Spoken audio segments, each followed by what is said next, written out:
Imagine this. You're working your life away when suddenly the great merchant guild you serve just vanishes.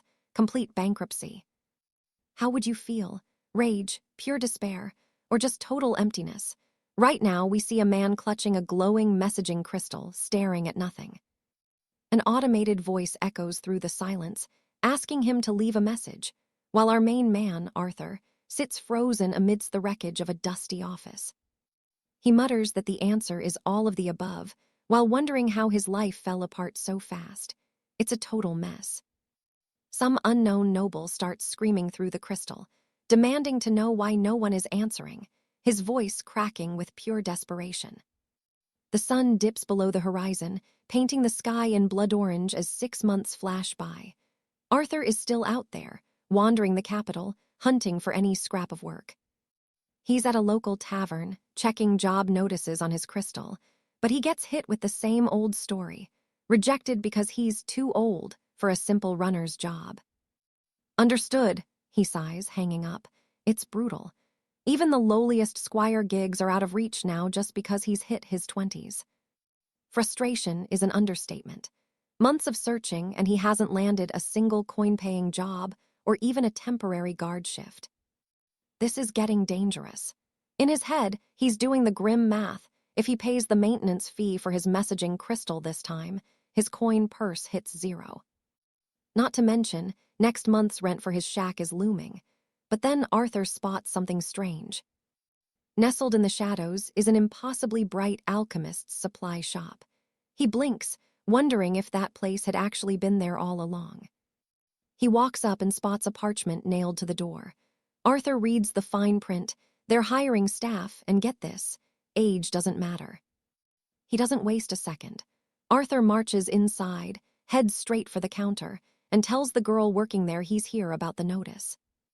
He asks if the position is still open, but the girl just stares at him, looking completely caught off guard. Arthur's thinking, why is she looking at me like I have 2 heads? Until she finally snaps out of it and clears her throat. She quickly reveals that yes, they are hiring, and surprise, she's actually the lady manager of the entire shop. Arthur's jaw nearly hits the floor. He honestly thought she was just a young student from the academy, not the one in charge. She clumsily gestures toward a table and asks him to take a seat while she goes to grab some drinks for them. The manager asks what he'd like, and Arthur keeps it simple, just a strong, dark roast elixir to keep him sharp. The interview kicks off, and she starts with the basics. He introduces himself as Arthur, 20 years old, living just a few streets away. She asks if he's ever worked a shop like this before, and Arthur nods. He did a stint at a general store a few years back. Her eyes start literally glowing with joy. "You're perfect," she cheers. He's the right age, has the experience. He's exactly the person she's been praying for. She mentions she's actually older than him, so she asks if they can drop the formal, "my lady," talk, which Arthur is more than happy to do.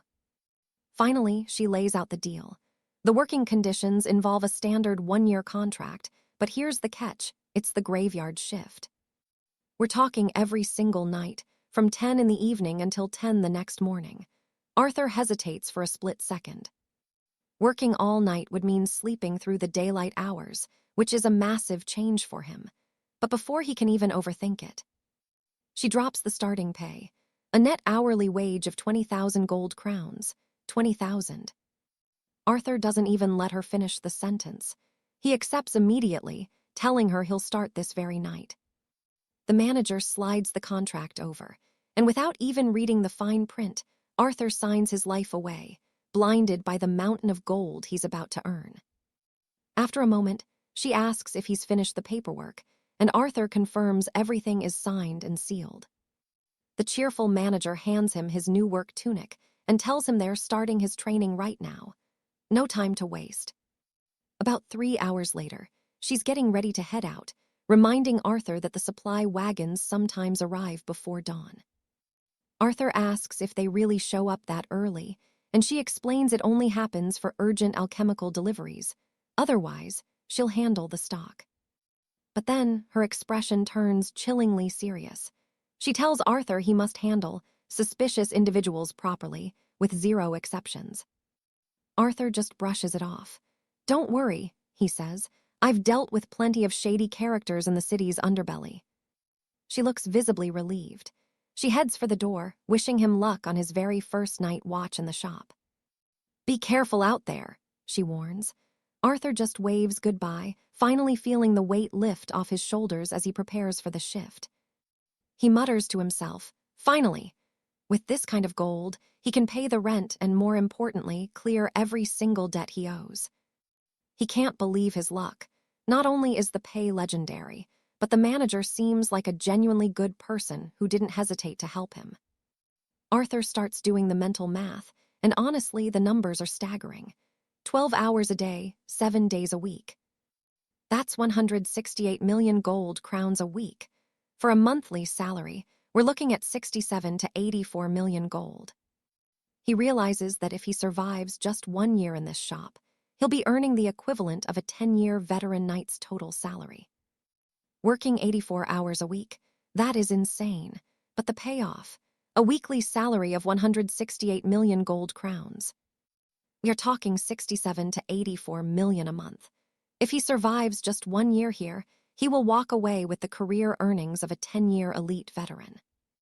Think about it, working just 1 single month here would cover his living expenses for half a year. That deal, absolutely legendary.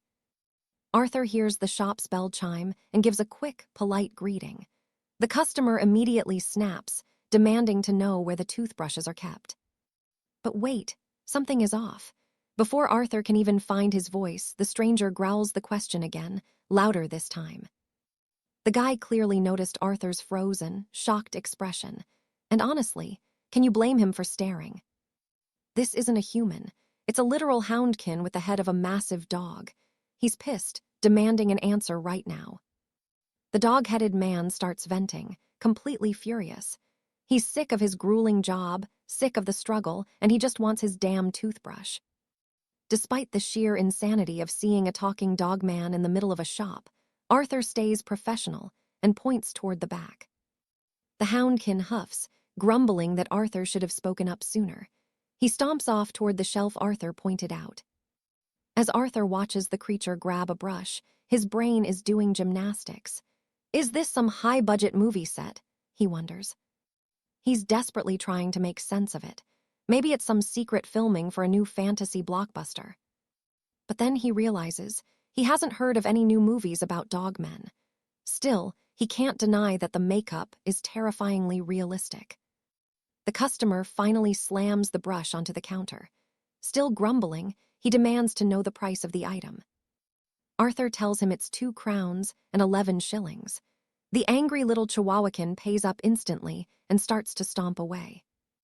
Arthur notices the payment is over the limit. He calls out, telling the guy he needs to take his change back. Irritated beyond belief, the dogman barks back. He tells Arthur to stop bothering him and to just keep the extra coins. Arthur just stands there as the guy leaves. What on earth was that? That individual was beyond suspicious. It was unreal. He's still stuck on the costume. How could a mask look so lifelike? How could it move so naturally? Even the growl sounded like a real animal. Then, the bell rings again. A new customer enters, dragging a heavy bag of coins. This time, it's a literal goblin. He dumps the bag on the counter and demands Arthur swap the coins for 10 gold sovereigns. Arthur is paralyzed. A tiny green goblin, right here. He fumbles for his device and starts frantically calling for help. The goblin is getting impatient, shouting for his money, while Arthur desperately tries to get a hold of his boss. He finally gets through to Lady Alara. "Boss, you're not going to believe this, but a literal goblin just walked into the outpost." Fast forward a bit, and we see the goblin grumpily leaving the shop with his fresh gold sovereigns in hand. Arthur, on the other hand, he's completely slumped over the counter. He's done. He just wants to go home and wake up from this nightmare. He pinches himself. Not a dream. "I'm actually losing my mind," he mutters, his expression totally shattered. He thinks back to counting that pile of filthy copper. That wasn't a mask. That was a real, breathing monster. It was a total nightmare.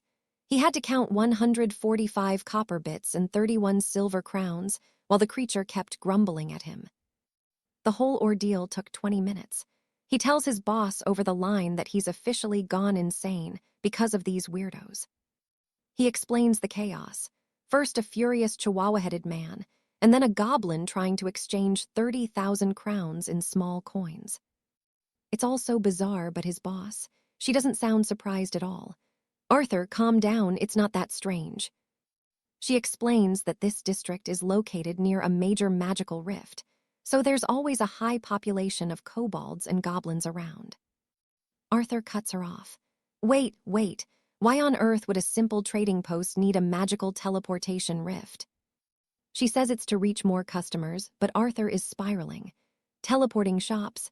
Is his boss some kind of powerful sorceress? He blurts it out, asking if she's actually a magician. He needs to know what kind of crazy business he's actually joined. Calm as if she's discussing the weather, she replies, Well, yes, I am a mage, actually. Didn't I mention that? She explains the truth. She cast a massive teleportation enchantment on the entire shop herself. She's the one moving the building. That's why the shop keeps appearing in different kingdoms. She admits she should have told him earlier, but she totally forgot. I'll explain the details another day, she says. But why are you acting so weird, like you're from a completely different world? Arthur doesn't answer. Instead, he walks to the front door and swings it wide open. He's met with a sight that defies logic. The streets are crawling with hundreds of species he's never seen in his entire life. Beastmen, monsters, goblins, a whole world of magic is right outside the door. Arthur is utterly bewildered, his head spinning. Lady Alara chuckles, saying she was only joking about him being an outworlder. If you actually were, that would be hilarious. Completely shocked, Arthur takes a long, shaky breath. He looks at his boss, his voice barely a whisper. Lady Alara, that joke you just made about me being from another world, it's not a joke, it's the truth. He reveals the impossible secret. He's from a place where magic is just a fairy tale, and different races don't even exist. Arthur left his mistress completely baffled. Lady Alara is reeling, wondering what to do in this insane situation while Arthur looks totally puzzled. Meanwhile, he glances through the alchemist shop's window. Outside, through the glass, he spots a feminine figure with massive, terrifying horns. That nightmare of a girl starts opening the door. Arthur panics, pure terror, and scrambles back to hide. He's crouching low near a shelf. Lady Alara asks if he's all right and what's happening. Confused, Arthur whispers back, asking if she's also one of these other species. Meanwhile, the horned girl who just terrified Arthur is calmly browsing the potions. Alara's voice crackles through, asking if he can still hear her. He confirms he can. She then tells him that he has somehow slipped into their realm. As for why, she admits she has zero clue how this happened. Arthur is still trembling behind the counter. At that moment, Lady Alara mutters that she's never seen anything like this, which makes Arthur even more worried. Finally, Arthur finds some courage. He tells her they have to handle the customer first and asks how he's supposed to deal with these mythical beings. Alara starts to respond, but Arthur sees something wild. The customer is suddenly on the floor, laughing like a complete lunatic. He quickly reports the chaos. Lady Alara sounds worried. She tells him to describe the woman, fast.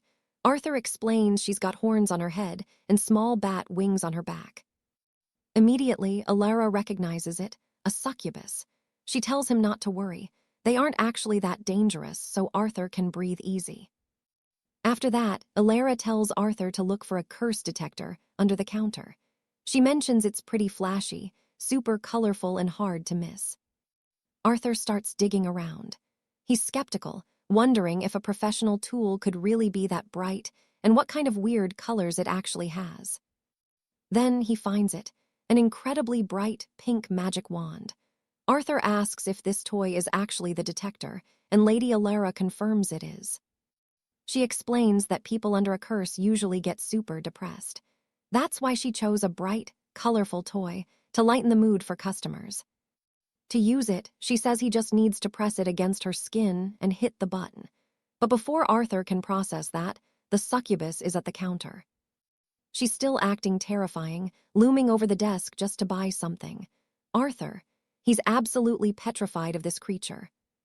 In his head, Arthur complains to Alara, remembering she said succubi aren't dangerous. Then, clumsy move, he accidentally hits the button on the wand. Suddenly, the wand rockets out of Arthur's hand. It flies through the air and thwacks the poor succubus right on the forehead. She can't take the hit. The girl collapses to the ground while Arthur stands there frozen. The succubus is completely defeated. She falls and everything she was holding scatters across the floor. Arthur is standing there, totally lost, as the device starts emitting a faint glow. Arthur finally snaps out of it to analyze the situation. He walks over to the girl, who's lying there completely unconscious and motionless on the ground. Panicking, he shouts to Lady Alara that he's messed up. He's convinced he just accidentally killed a customer in cold blood. Arthur explains the attack, and Alara is genuinely surprised. But then she calms down, saying that's exactly how the detector is supposed to work. She asks for the results, and he says the wand is glowing violet. She tells him to grab a curse remedy from the apothecary aisle. He snatches a bottle, states the name, and asks if it's the one Alara was talking about. She confirms it and tells him to give her 2 pills. Arthur is confused. He asks if this unconscious girl is just suffering from homesickness. Alara explains it's a bit different, but this medicine should hit her system and have an immediate effect on the succubus. Suddenly, Arthur notices her stirring. The succubus is waking up. He alerts his mistress, remembering her earlier monster-like behavior. Arthur decides to keep his distance for now. He cautiously calls out, asking if she's feeling better and politely requesting that she take the medicine. But when he turns around, the terrifying look is gone. She actually looks friendly. Arthur realizes she seems way better than before. He asks if she's all right, but the girl suddenly claps her hands over her mouth. She looks like she's about to lose her lunch right then and there. He tells her to wait, but it's too late. The succubus throws up everything. Afterward, she looks incredibly relieved and way happier than before. Lady Alina warns him, the wand is glowing violet. That is a bad sign. She tells Julian to move fast and grab a curse-breaking elixir from the apothecary aisle. He snags a vial, checks the label, and asks if this is the specific remedy his mistress was talking about. She confirms it. 2 pills, no more. Julian is baffled, though. Is this unconscious girl really just suffering from homesickness? His lady explains it is a bit more complicated than that, but this medicine, it should snap the succubus out of it instantly. Suddenly, our hero notices her stirring. She's waking up, he calls out to his mistress. He remembers how she acted like a total monster just moments ago, but he tries to find his courage and speak to her anyway. Safety first. Julian decides to evaluate the situation from a distance while trying to get the customer's attention. He asks if she is feeling better and politely requests she take the cure, but when he turns around, whoa, that terrifying expression from before, completely gone. She looks friendly. Julian realizes she is actually quite beautiful when she isn't trying to kill him. He asks if she is all right, but the girl just clutches her mouth like she is about to lose her lunch. Wait, not here, he shouts. Too late. The succubus purges everything right there on the floor. Total relief. She looks 10 times better now, completely different from the miserable girl she was a second ago. Having finished her meal, the demoness sighs, feeling totally refreshed, while Arthur looks at the absolute disaster he now has to scrub clean.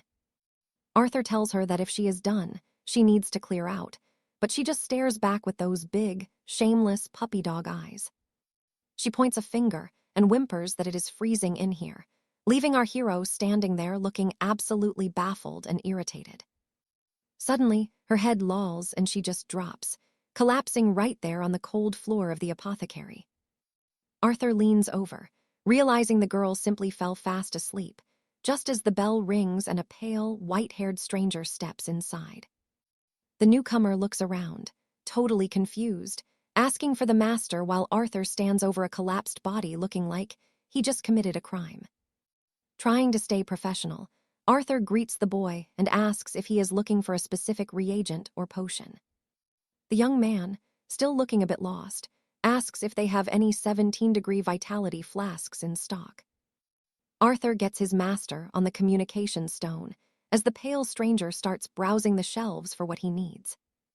The master asks if the demoness took her medicine yet, and Arthur confirms it, adding that he will kick her out once this new guy leaves. The mage tells him it is fine, but mentions they only carry flasks under 15 degrees, so the kid should probably head to another shop. The boss also warns Arthur to check the boy's documents thoroughly before selling him anything, especially the blood. Arthur confirms the guy is likely a vampire, and the boss explains how those immortals have to periodically update their identity scrolls. See, they live forever but look like teenagers, so they are always renewing their scrolls to stay legal within the kingdom. Sometimes these guys try to use expired scrolls marked with a red cross, usually adults trying to pass as young noblemen. Since the apothecary has a magical alarm system built in, Arthur should not be afraid to demand a proper look at his papers. The vampire mutters that it is a minor concern, and Arthur nods, ready to do his job as the creature approaches the counter. Arthur informs the customer that they are fresh out of high-grade blood, suggesting he try the trading post in the next village instead. The boy grabs a common drink and says he will buy it, so Arthur rings him up and gives him the price in silver. Then the kid asks for a bag and a pack of enchanted pipe herbs, making Arthur pause in confusion about what kind he wants. The boy seems unsure, his eyes darting across the display until he finally points at a specific box that catches his interest. Arthur starts scanning the shelves, his hand hovering over different packs, while the customer watches with intense, nervous focus. As Arthur reaches for a certain box, the vampire's eyes light up, and he insists that is the one, right there under his hand. The kid keeps making demands, but Arthur is starting to smell a rat, wondering why this young boy is acting so suspicious. The boy tries to play it cool, scratching his head like he is just a normal teenager out on a simple errand.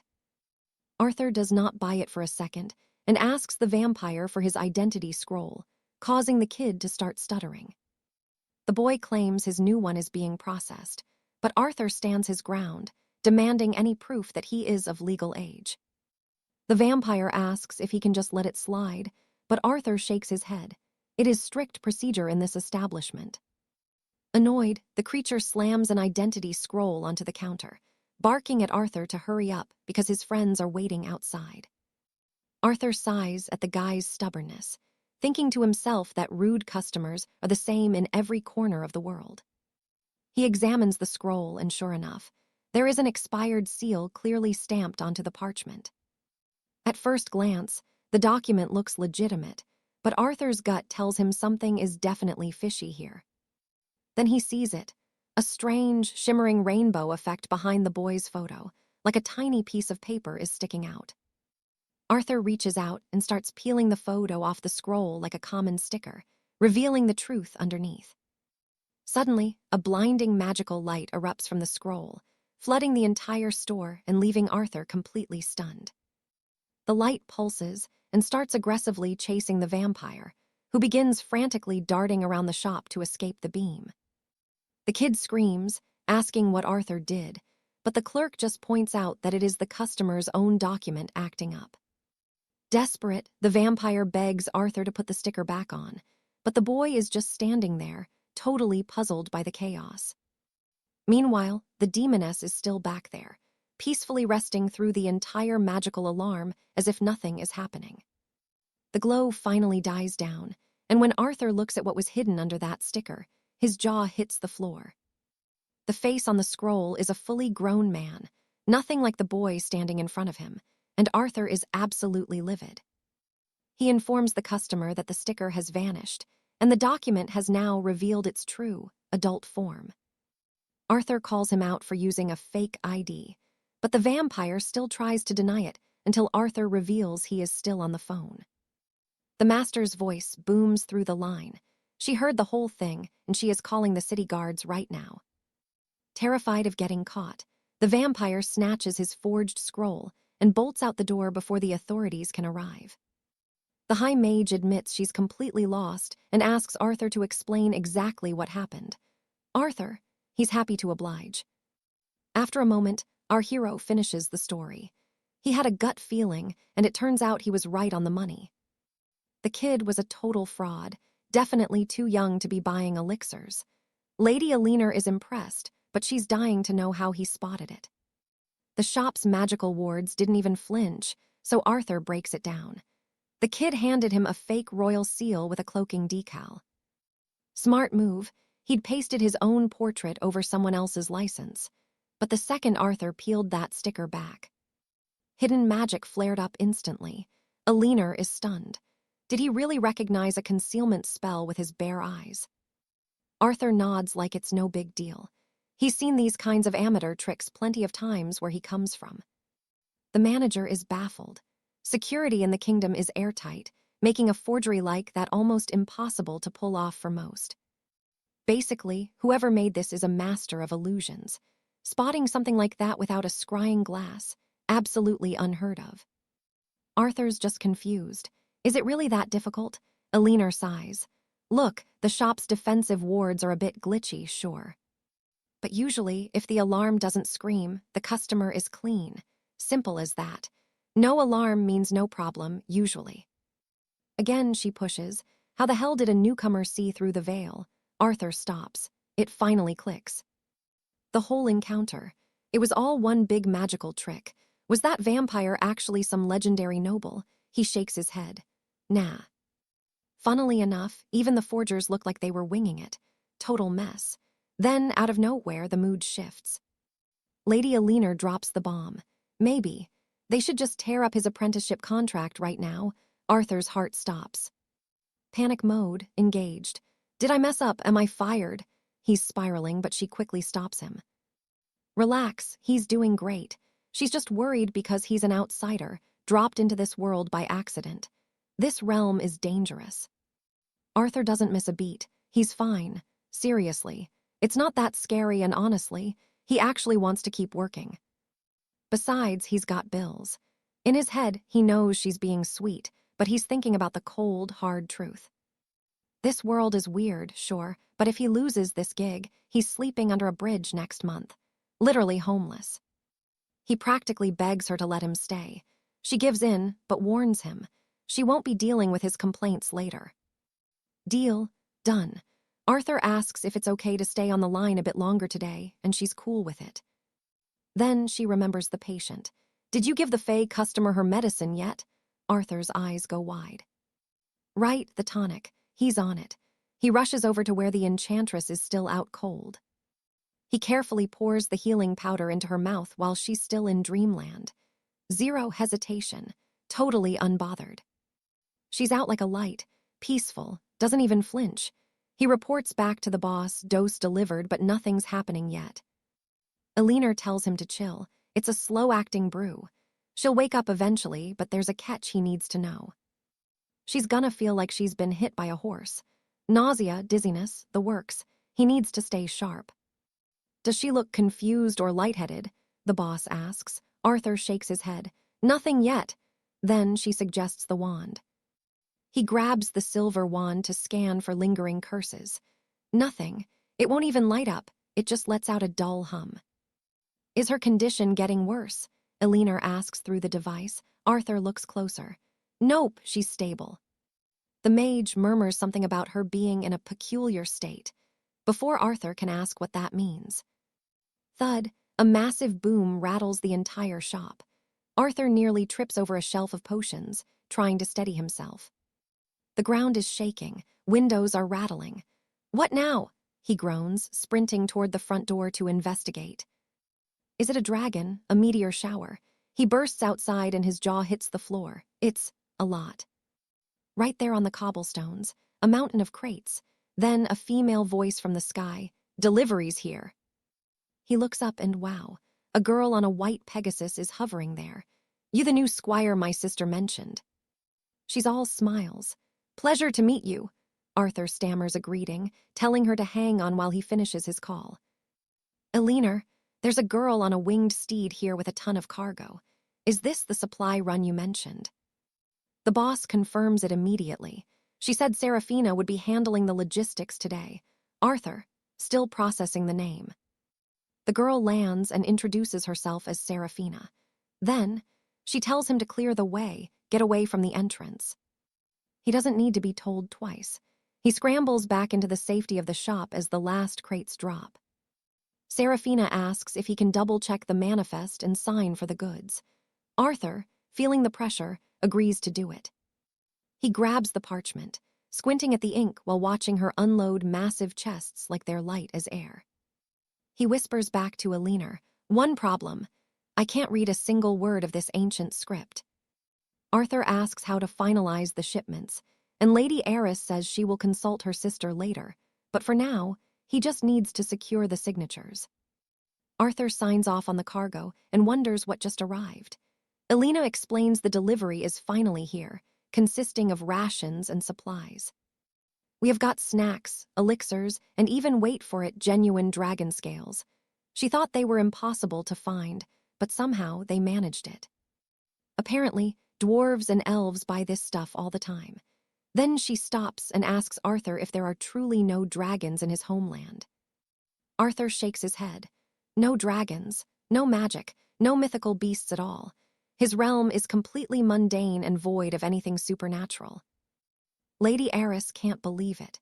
She scoffs, saying his home realm must be even more primitive and outdated than their magic-rich kingdom regions. Arthur tells her not to judge other worlds, and right then, he notices the demoness sleeping in the corner is finally starting to stir. "She is awake," Alina chirps. Good timing. The clerk notes that the customer is finally opening her eyes, which is a massive relief. It is time to settle the tab. But before Arthur can even calculate the bill, the demoness drops a bombshell. What is love? Talk about an awkward question. Arthur is totally stumped. Still, being a gentleman, he gallantly helps the stumbling customer toward a waiting carriage. He gets her settled inside. She is still half asleep and clutching something tightly, appearing completely dazed as she dozes off in the seat.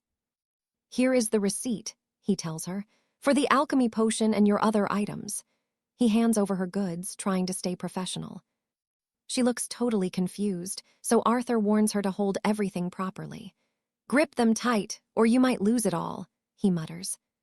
The carriage driver looks back, clearly skeptical. "Has this lady been hitting the ale too hard?" he asks, eyeing his dazed passenger. Arthur explains it was not drink, it was a hex. "She took the medicine for a curse, so she should feel better soon," he says. She still seems unsettled, so he warns the driver to be cautious. Meanwhile, the customer keeps rambling. What is love, truly? She is caught in her own head. Even when you think you understand it, it remains elusive. What could it possibly be? Arthur sighs. He finally speaks up. "Love, it is just something you want but can never have." The girl freezes. She is absolutely shocked by this. She leans in close, eyes wide. "What on earth do you mean by that?" Arthur flinches. Talk about hitting a nerve. He is definitely nervous. "Never mind. Just forget I said anything." The carriage clatters away, leaving Arthur behind to breathe a massive, long-awaited sigh of relief. That meeting was a nightmare. He celebrates the sudden quiet, thinking he will never have to see that strange demoness ever again. Finally, some peace, or so he thought. Suddenly, someone comes flying out of the shop, nearly smashing into the glass door. It is Alina. She looks completely bothered by something. Arthur rushes over and asks if she is all right, wondering why she is acting so frantically. "Get those dragon scales out of here," she yells. Arthur is confused.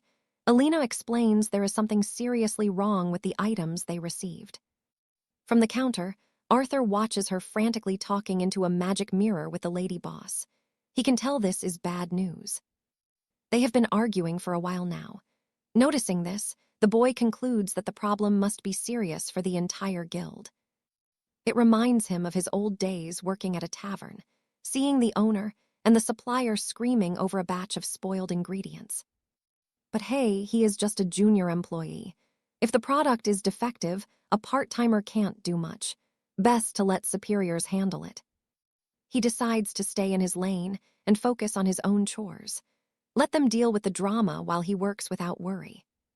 Suddenly, Alina walks over. Your name is Arthur, right? He confirms it, feeling a sudden sense of dread wash over him. My sister wants to talk to you. She flips the magic mirror around, and there is Lady Eris, looking as intense as ever. The order is clear. Arthur has to go into the vaults and inspect those dragon scales with Alina. Reluctantly, the boy agrees. They head to a strange, hidden door behind the shop. Next thing he knows, they are walking through what looks like a literal dungeon. Dark walls, mossy corridors, it is a total maze. Arthur looks around, wondering if this is actually part of a simple supply shop. Seriously, why does a warehouse look like a place where they would keep legendary monsters? It is really starting to creep him out. Alina notices his face. First time in the vaults, she asks with a soft chuckle. Arthur replies that it is definitely his first time. She laughs gently. Don't worry, you'll get used to it quickly. I felt the exact same way when I first started working here. She teases her sister through the link, calling her tastes peculiar. The manager just scoffs back, defending her strange choices for the shop. Apparently, the boss lady decorated the entire storage area according to her personal preferences. She is quite proud of the dungeon look. There should be limits, sister. This interior is bizarre, Alina retorts. The only response she gets, a pouty face on the magic mirror. Finally, they reach a specific room filled with dusty shelves and crates. It is the very heart of the guild's storage area. It is a bit of a mess in there, Alina says. Wait here for a moment. Arthur is happy to comply and stay outside. He checks in with the boss lady via the link. I'm here, but what exactly am I supposed to be doing in this vault? Just follow my instructions, she replies. I have got a plan in mind, and you are going to be my eyes on the ground. Arthur peers inside, and his blood runs cold. There is a strange purple slime oozing out of a crate, right onto the dragon scales. Our boy Arthur stares at the gross, bubbling substance, completely baffled. What in the world is this? He asks, looking totally lost. Lady Alara doesn't hesitate. It's miasma, she explains. Basically, it's a nasty cluster of contaminated magical energy that's gone completely sour. See, if you don't purify great worm scales perfectly, this sludge is what you get. Arthur points at a massive, spiral-shaped shell. Is that the scale? Alara nods. Apparently, when dragons move to the rural borderlands, they just drop these scales and leave them to rot in the mud. She couldn't stand seeing them wasted, so she rushed them back here as fast as she could. Talk about a dedicated scavenger. But since she was in such a hurry, she couldn't hire a professional guild to clean them. Now, she's stuck with this mess. It's not a total disaster, Genevieve interjects. If they can scrape off the rot and purify the scales right now, they're still usable. The big problem, it's already past midnight. Every magic shop in the kingdom is closed. That's when the boss gives Arthur the look. She needs her staff to step up. Alara, being bold as ever, looks Arthur dead in the eye. Wanna touch it? Arthur is floored. Touch the rot! Are you insane? But Alara just crouches down, scoops up a handful of the glowing slime and smiles. She promises him it's harmless. Just a quick poke, Arthur, trust me. Our protagonist isn't so sure. This stuff looks like liquid nightmares. Genevieve says she trusts him for the job, but Arthur is still vibrating with anxiety. I mean, who wouldn't be? It's cursed dragon goo. Then comes the kicker. Alara offers him 100 gold crowns. Instantly, he's in. Money talks, and Arthur is suddenly very brave.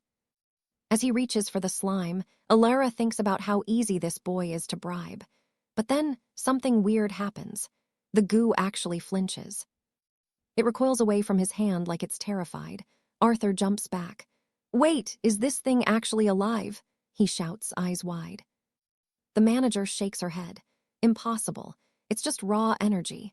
Alara is intrigued, noting that the magic seems to be actively avoiding him. Stop overthinking and just grab it, Genevieve commands. So Arthur sucks it up and clutches the wobbling, amoeba-like mass in his fist. Suddenly, the room explodes with light. A massive magical reaction triggers the moment his skin hits the substance. It's absolutely blinding. Both sisters watch in pure awe. The ugly, bruised purple color of the goo begins to shift, transforming into a breathtaking, crystalline blue. Alara is screaming. It happened. It's exactly what you predicted. She's losing her mind because the impossible just became reality right before her eyes. She's calling for her sister to look, acting like they just witnessed a miracle. But Genevieve, she's a pro. Calm down, it's too early. She tells Arthur to place a testing wand on the newly purified stone. He does it, and absolutely nothing happens. Just total, dead silence.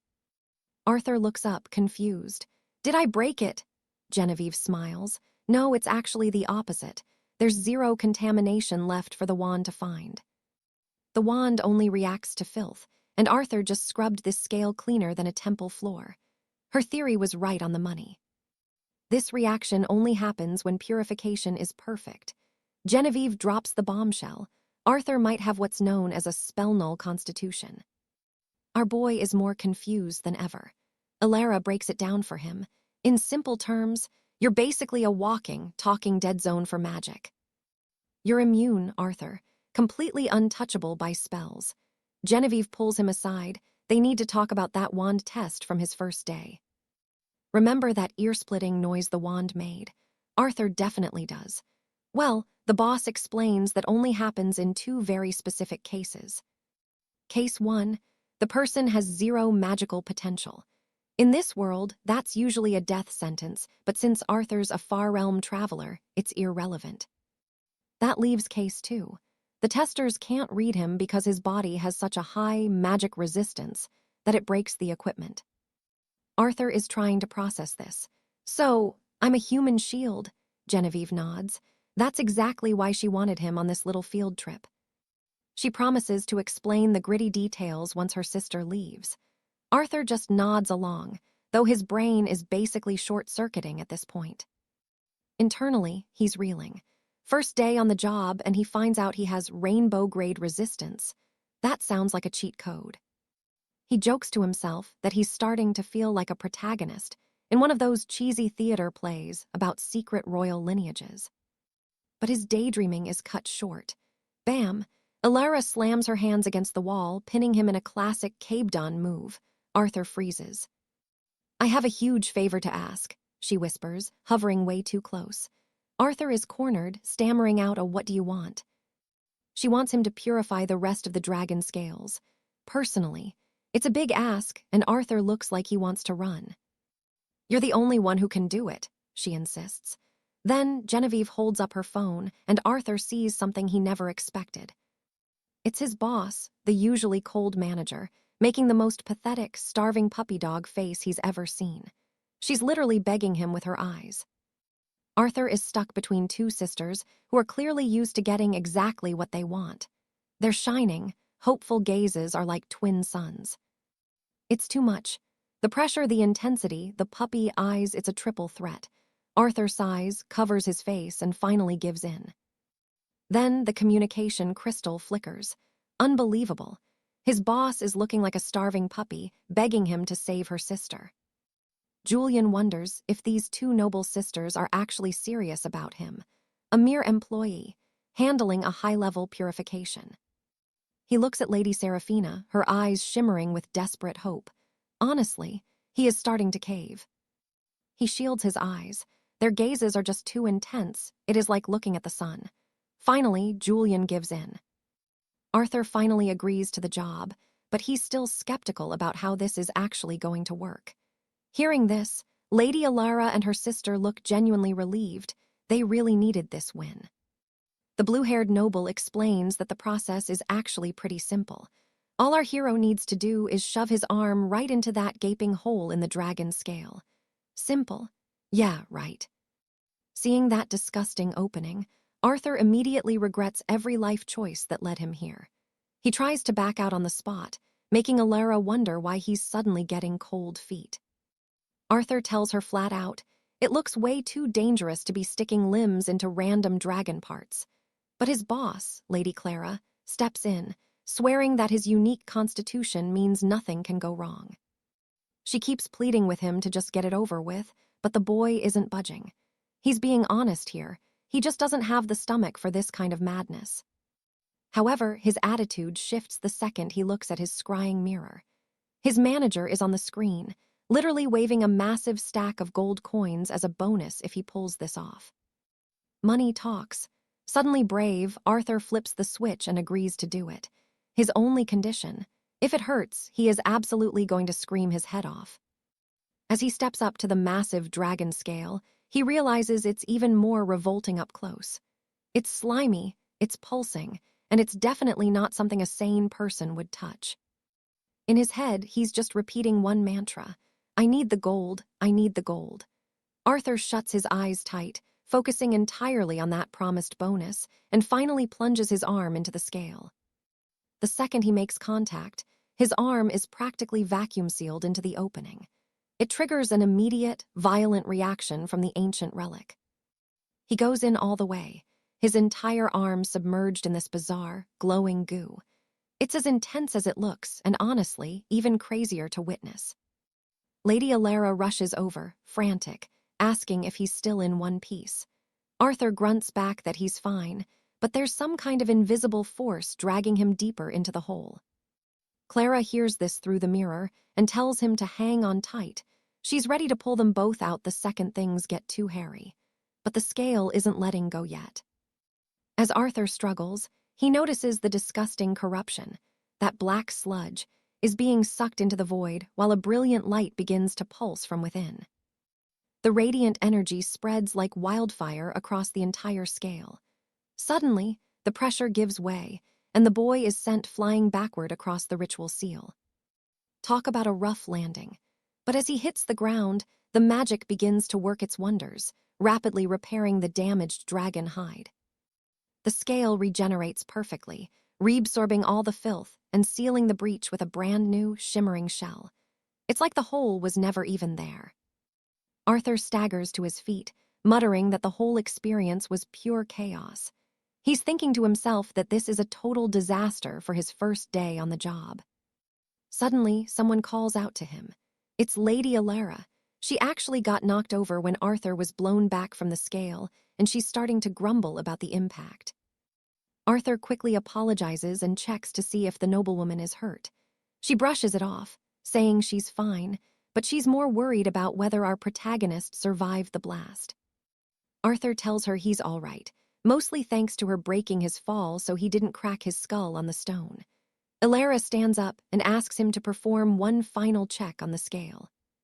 He agrees and grabs the ceremonial focus, which honestly looks like a child's toy staff, and approaches the dragon relic one last time. He taps it, waiting for a spark, but nothing. Just like the rock from earlier, the scale is completely silent. No reaction at all. Hearing that, Alara practically glows with joy. It's a total success.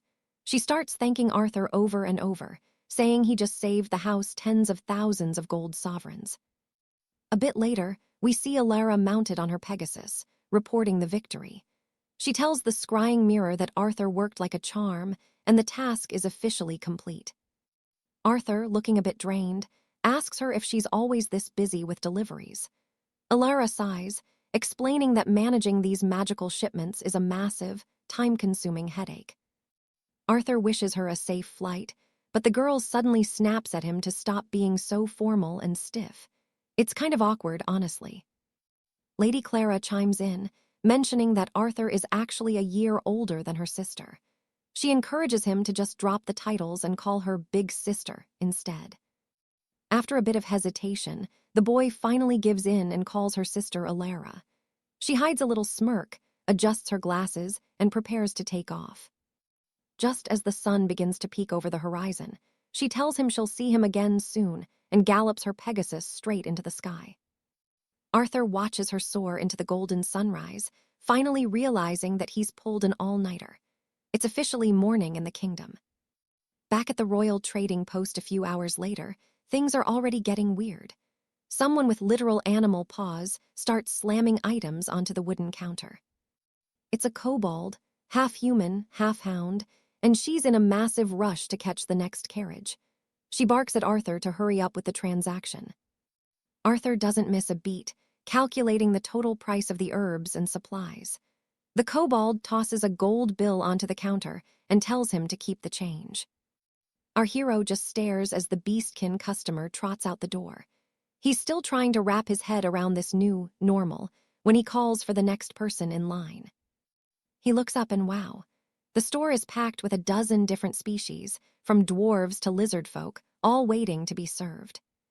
Time passes in a blur of ringing bells and strange currencies until Arthur finally finishes serving the morning rush. He is absolutely spent. He starts complaining to himself about being utterly exhausted. It's been way too long since he's had to pull a shift like this without any sleep. Right then, his scrying mirror buzzes. It's a message from Lady Clara asking if he's feeling like a zombie yet. Arthur replies that he's hanging in there. She praises him for doing such a killer job with the dragon scale purification. She promises that his gold will be waiting for him the moment she gets to the shop. Just then, the shop bell jingles. Arthur looks toward the entrance, expecting another monster customer, but the doorway is completely empty. He wonders if someone just walked in and immediately walked back out. Weird, right? He turns back to his mirror and tells Clara he's used to being a night owl anyway. Clara isn't having it, warning him that skipping sleep is a death sentence for his health. She offers to bring him a special sleeping elixir, which catches him off guard. Arthur thinks to himself that he's never actually had a real magical potion before. But just as he's processing that, a voice calls out his name from the shadows. The boy realizes he has never even held a real magical potion in his life. Suddenly, a voice echoes through the hall. Alaric looks around and sees absolutely nothing, just a hollow silence until a faint, ghostly whisper calls out to him. Standing up, our hero freezes. Right there is a tiny girl with 2 ivory horns and the face of an angel. She's looking up with wide eyes, asking if the shop has any vibrant parchment or a pair of sharp shears. Alaric points to the highest shelf, telling her the supplies are way up there and offering to grab them for her. The little lady shakes her head, saying she'll manage, and wanders over to the spot Alaric mentioned while he keeps a close watch. Watching her struggle, Alaric thinks she acts surprisingly mature for a child, but man, her skin is deathly pale. He starts wondering, is she some kind of rare reptilian creature from the Dragonlands? She reaches and reaches, but she's just too small. The parchment stays out of reach and the tears start welling up. Alaric can't just stand there. He vaults over the counter, grabs the supplies in one smooth motion, and kneels to her level. "Here you go, little one," he says, handing over the parchment as she sniffles, her eyes red and watery. She looks so much like a legendary dragon that Alaric actually worries. What if she accidentally breathes fire and torches the whole shop? That would be a total disaster. But then, the girl looks at the price tag and her little face just falls. She can't afford it. Alaric asks why, and she whispers that she only has 5 silver crowns and doesn't want to owe a single copper. It's 5 silver and 10 coppers total, so Alaric offers to cover the difference. Honestly, it's basically pocket change to him. But this little dragonkin refuses. Her mother told her, never, ever take charity from strangers. Curious, Alaric asks what the parchment is for, and she shyly admits that the Festival of Matriarchs is coming up fast. She really wants to give her mother a proper gift. She just learned about the festival at the village school. Her mother always spoils her during the summer solstice, but she's never given anything back, and she wants this time to be different. Hearing this, Alaric is officially moved. This kid has a heart of gold. He suggests she could just fold the paper into shapes without using shears, but she holds out her hands and sighs. Alaric is confused until she reveals her claws, sharp, gleaming talons that leave him absolutely stunned. She explains that whenever she touches delicate paper, it just shreds because of the dragon blood in her veins. Alaric realizes the problem. Folding paper with daggers for fingers? Impossible, and he knows she's too proud to take his money.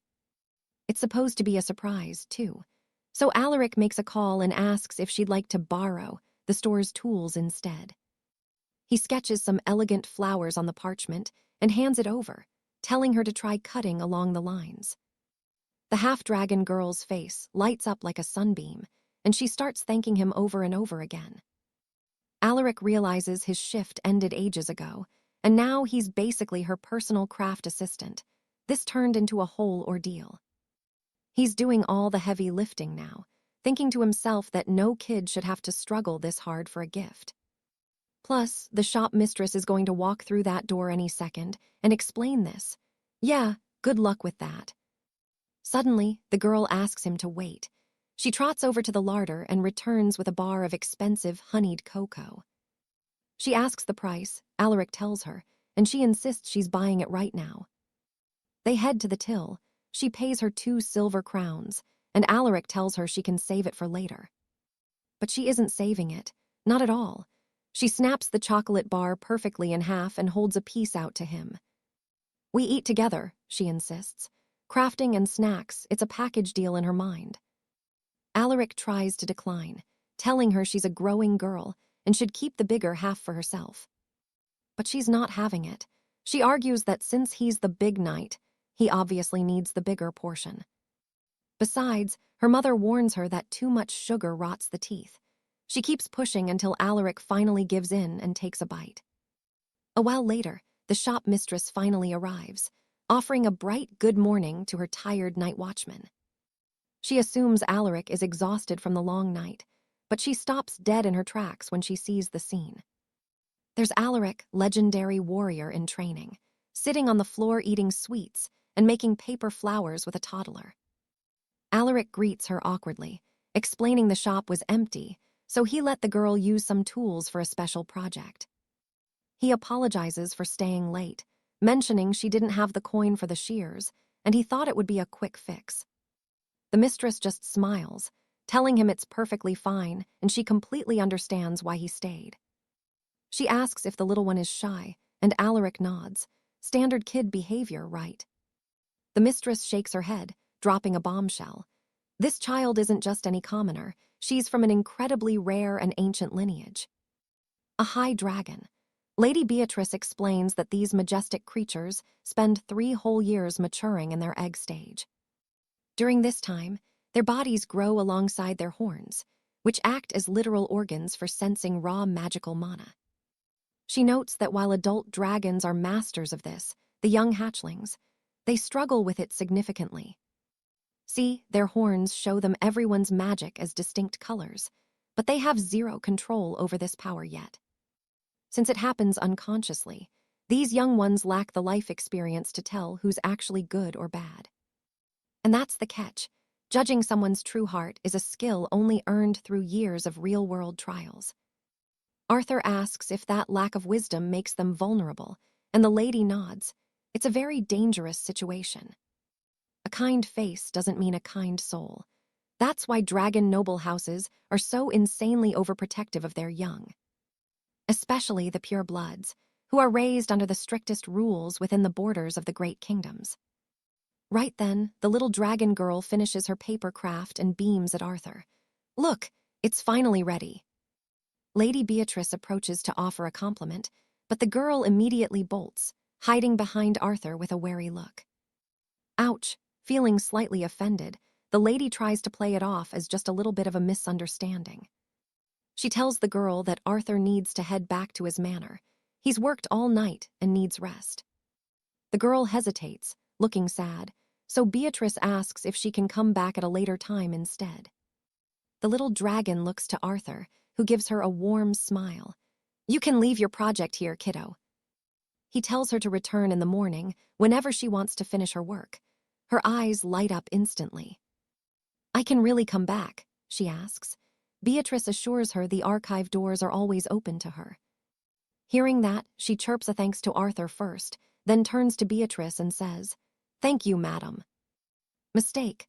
Calling her madam makes the lady's eye twitch with pure, unadulterated irritation for some reason. Arthur watches her fume. She absolutely hates the M word. It's a very dangerous topic to bring up. Beatrice insists the girl call her sister instead, and the little one quickly agrees. Crisis averted, for now. A short while later, they both watch the young noble girl skip away into the evening light. With the shop finally empty, Beatrice begins closing up, humming a tune while Arthur stands there looking puzzled. Suddenly, the lady asks him to open a specific hidden drawer in the back of the store. Arthur wonders what she's up to as he pulls it open. Inside sits a shimmering, high-tech golden globe. It's a chronosphere, a magical teleportation device used to shift their entire store to different kingdoms. Arthur remarks that it looks like a mix of ancient sorcery and some kind of advanced future technology. "I built it myself," she says proudly, but then she gives him a stern warning: don't touch it carelessly. If he presses the wrong crystal, the store will warp to a new location, and every product will change. Arthur nods, promising to be careful. Then she explains that he just needs to enter his home coordinates. "Wait, I just typed my address into this glowing screen." He's looking at the hologram in total confusion. She confirms it, explaining that if she handles the controls, they might not end up in his world.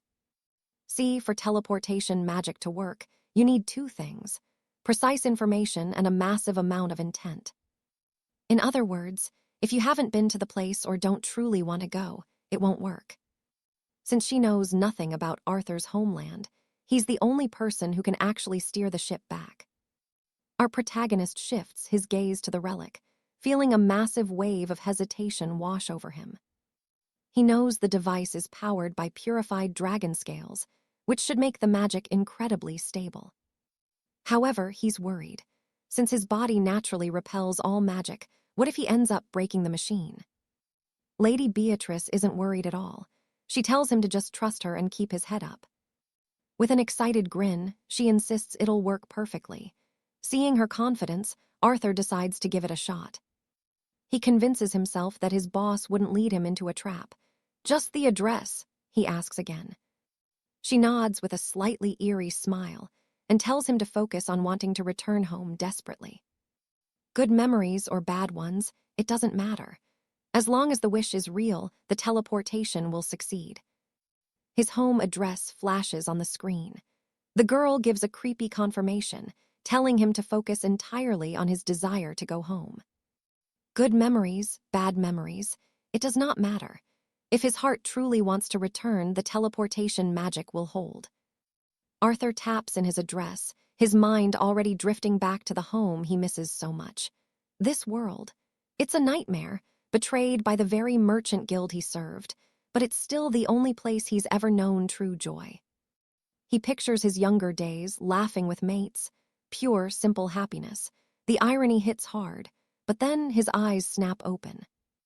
Lady Alara is calling his name. The shop manager points toward the door of the bazaar and tells him to step outside.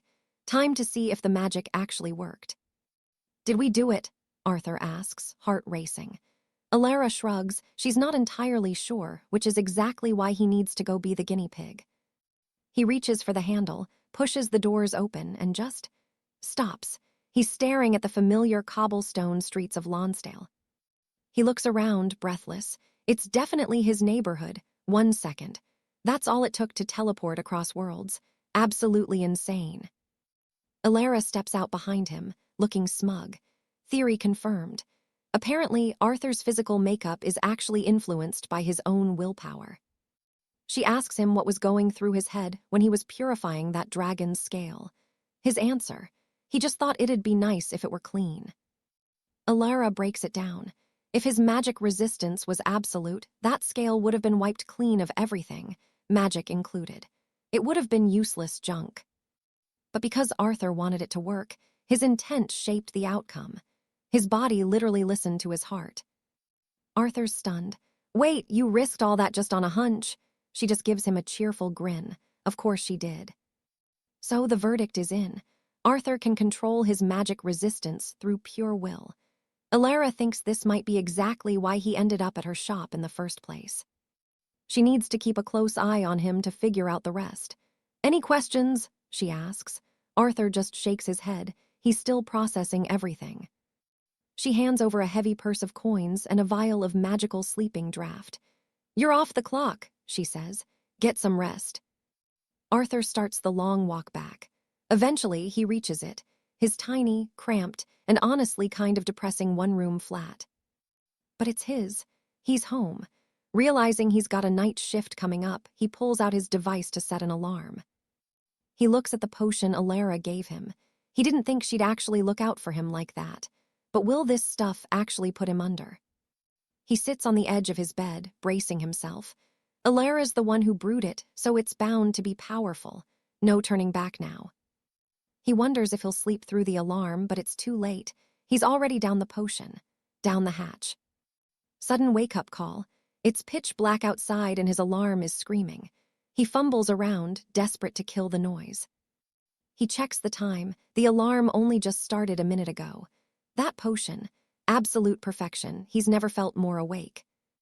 He stretches, ready for work. It wasn't a dream. Every crazy thing that happened was 100% real. He wonders if the magical bazaar is still in the same spot, and boom, there it is, glowing right in front of him. Seeing those lights again, it hits different. Arthur pushes the door open, the last bit of doubt finally leaving his mind. He wonders if he's the only one who can see this place, but then he hears it, shouting. Someone causing a massive scene. A bald elf with pointed ears is standing there, screaming at Alara about the price of the ale he just chugged. Alara looks completely over it. Her face is a mask of pure, tired irritation as the elf keeps barking his complaints.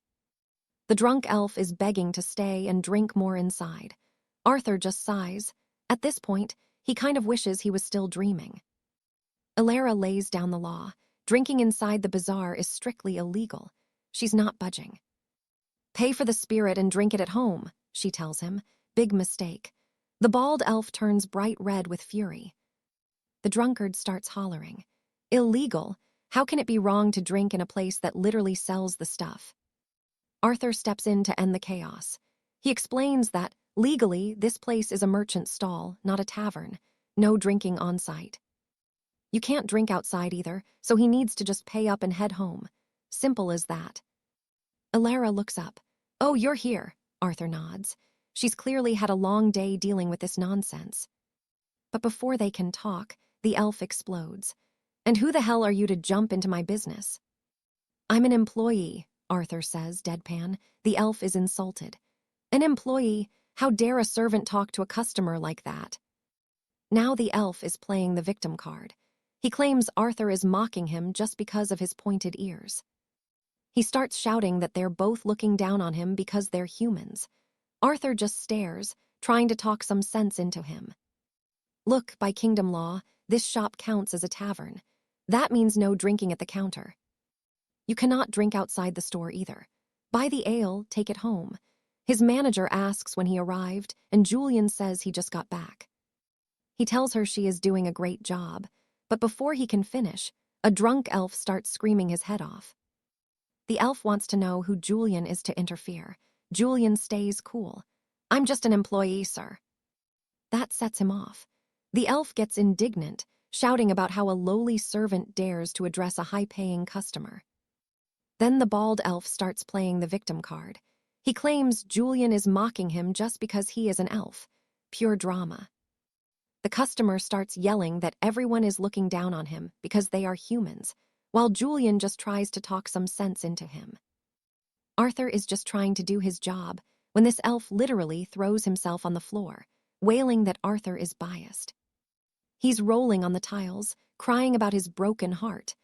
Arthur is just standing there, telling him to get up before he gets hurt. But the elf won't stop sobbing.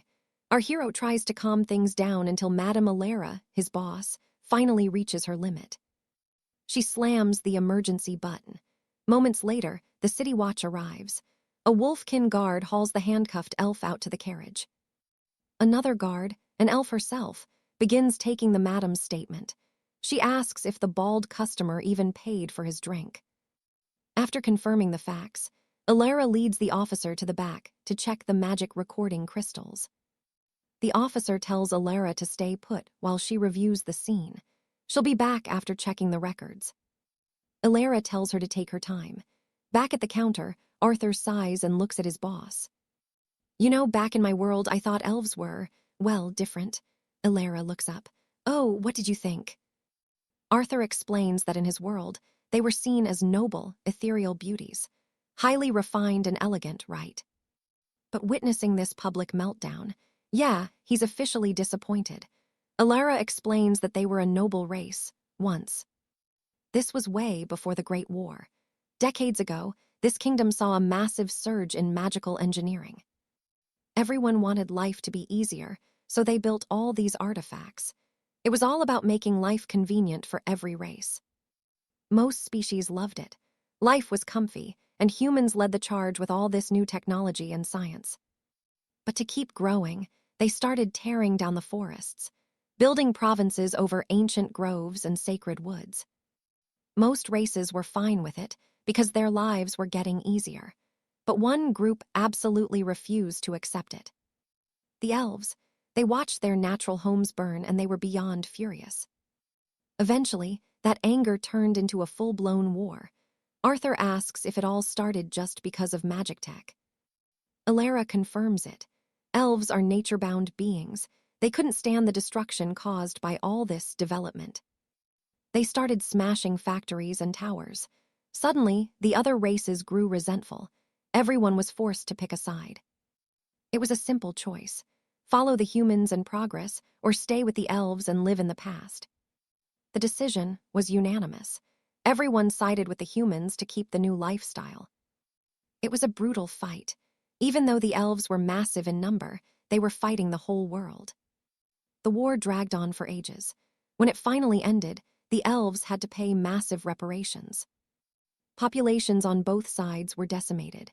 Arthur asks what happened to the survivors after the dust finally settled. Alara's voice gets quiet.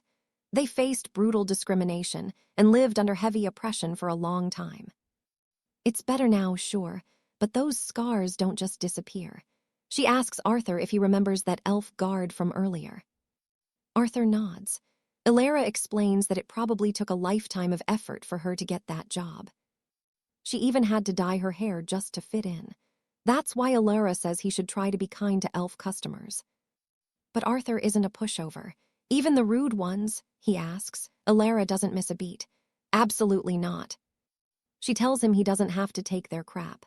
If a customer starts shouting or cursing, he should just walk away. No one should have to suffer through that at work. Arthur tells his boss she should head home. Her shift was already over, but she's waiting for the guard to finish up before she leaves. The elf officer finally comes out, saying she's finished checking the evidence from the crystals. Alara thanks her for the hard work and asks if she can talk to the guard while she heads home. The officer agrees and notes they'll take the suspect with them for now. His punishment will be decided once they hear all the details. Alara turns to Arthur one last time. She tells him to message her if anything happens, and the officer thanks Arthur for his cooperation. Arthur tells them to stay safe. As soon as the door closes, he just collapses over the counter. 2 days into this part-time job, and he's already dead on his feet. He needs to adapt and fast. Suddenly, the bells jingle.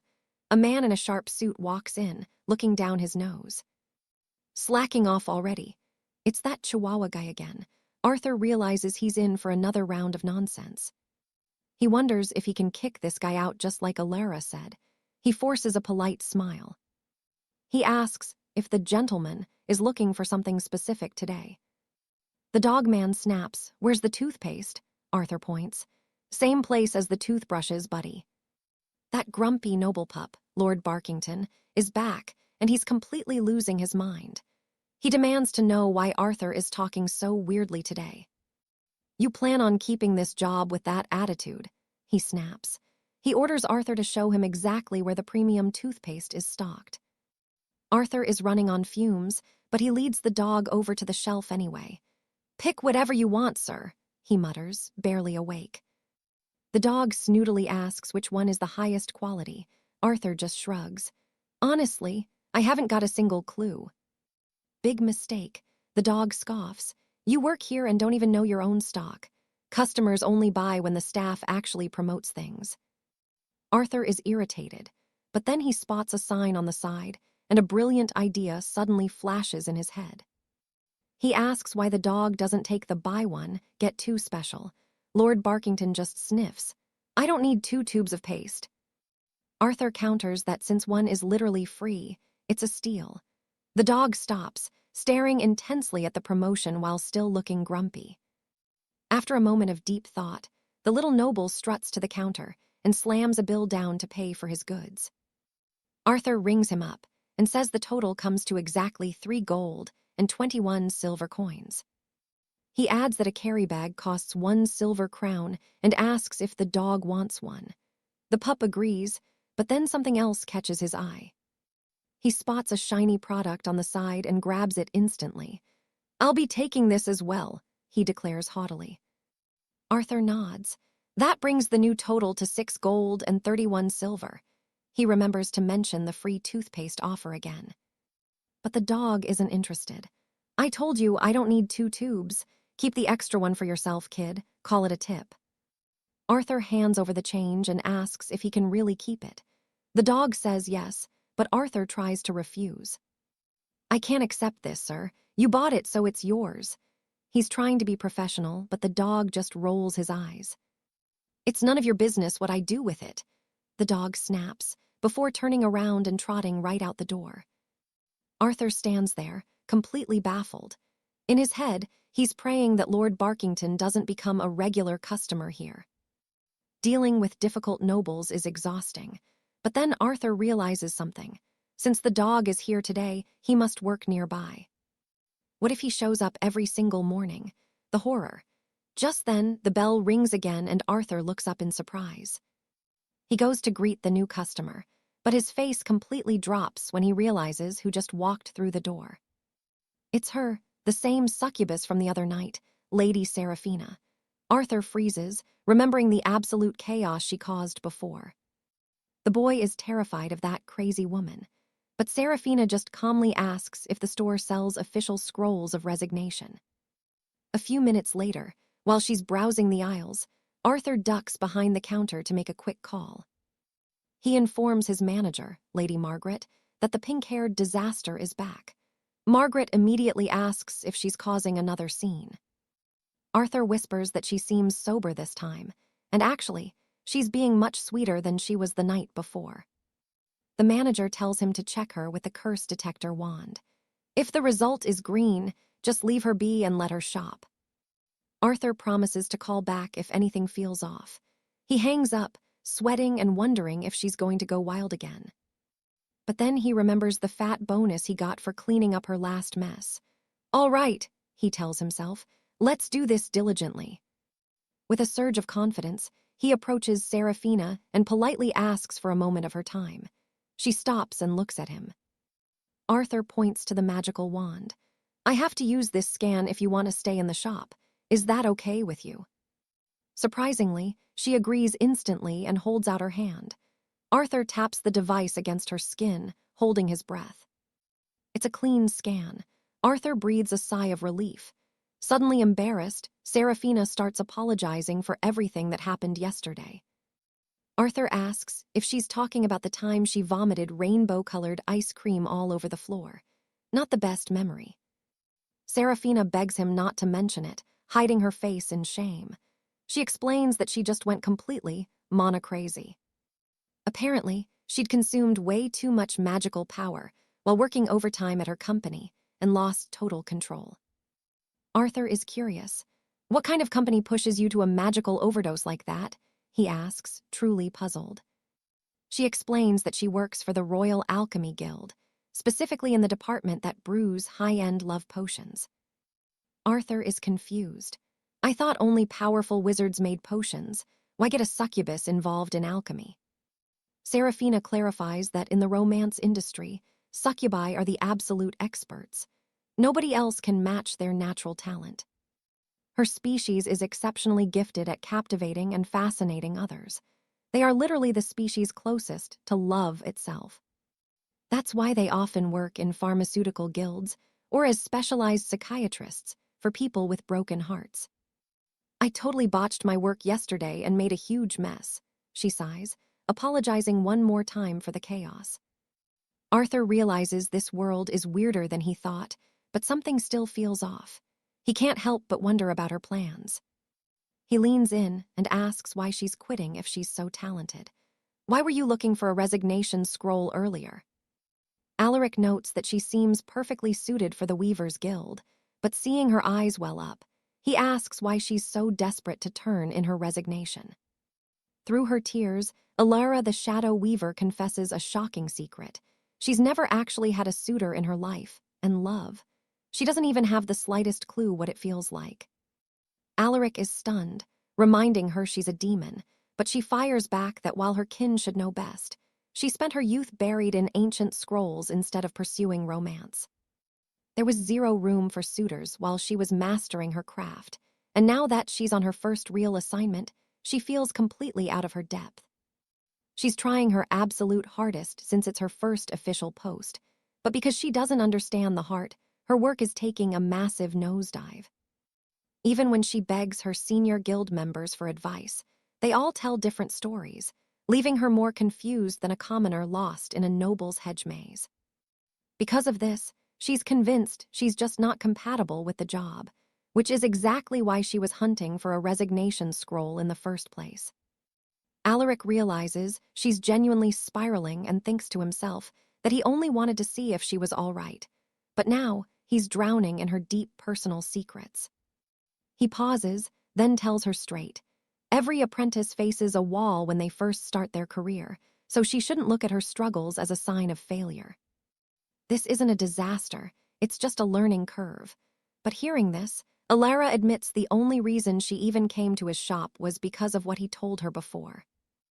Our boy is totally lost until, bam, he remembers that carriage ride conversation and realizes she took his mindless rambling way too seriously.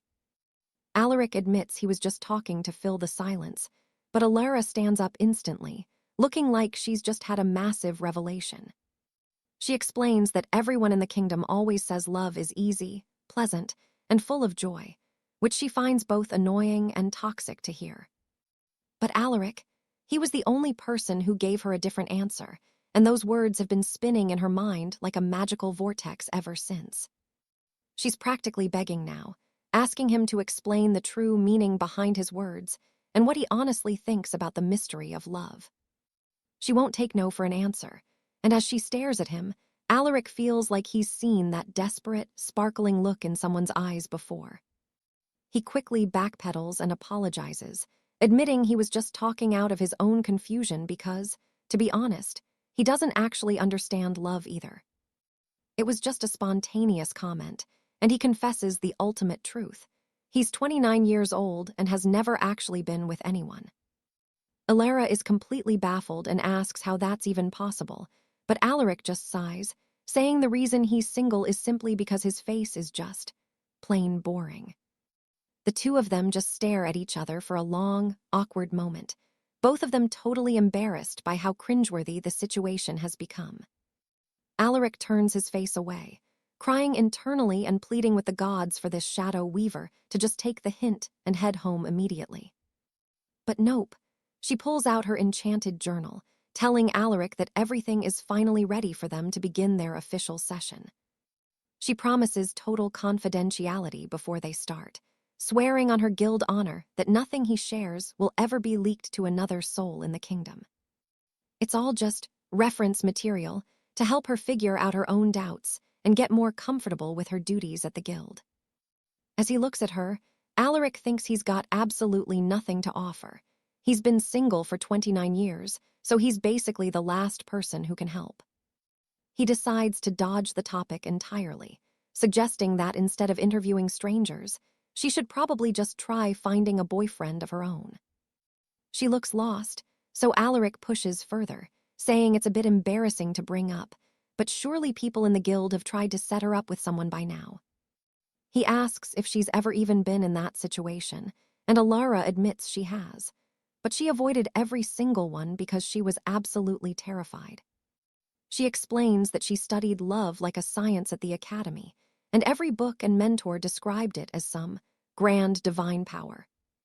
But it's not something you can actually touch or see, and she realized that everyone's experience with it was a complete and total mess. Then she had a sudden, dark thought. What if love is actually something completely different from what the fairy tales say? Once that doubt took root, she became so scared of the unknown that she started avoiding relationships at all costs. Blushing, she says it must be strange for a powerful demon to be afraid of something like love, but Alaric tells her it's not weird at all. Everyone fears the things they can't see, and human emotions are the most confusing magic in the world, especially love, the most complex of them all. It's hard to fall in love, but since her livelihood is tied to it, he warns her that she shouldn't approach the subject so lightly. Confused, she asks what he means by lightly, and Alaric reveals that while she thinks love is this great thing, he honestly doesn't agree with that. When she asks why, he tells her about his friend, a knight who recently got married in the capital city. Back when they were courting, the guy wouldn't stop bragging, constantly calling his lady his soulmate and acting like they were destined by fate. But after the wedding, they moved into the same manor and started noticing each other's flaws, which led to non-stop bickering and explosive fights. Now that same friend says he regrets ever getting married, a story that Alara finds incredibly tragic and a total shame. Alaric agrees, recalling how his friend used to claim he loved every single thing about the girl back when they were just dating under the stars. But that's the reality of the world. Love seems to change the moment life gets real and circumstances shift, and that's just how it usually goes.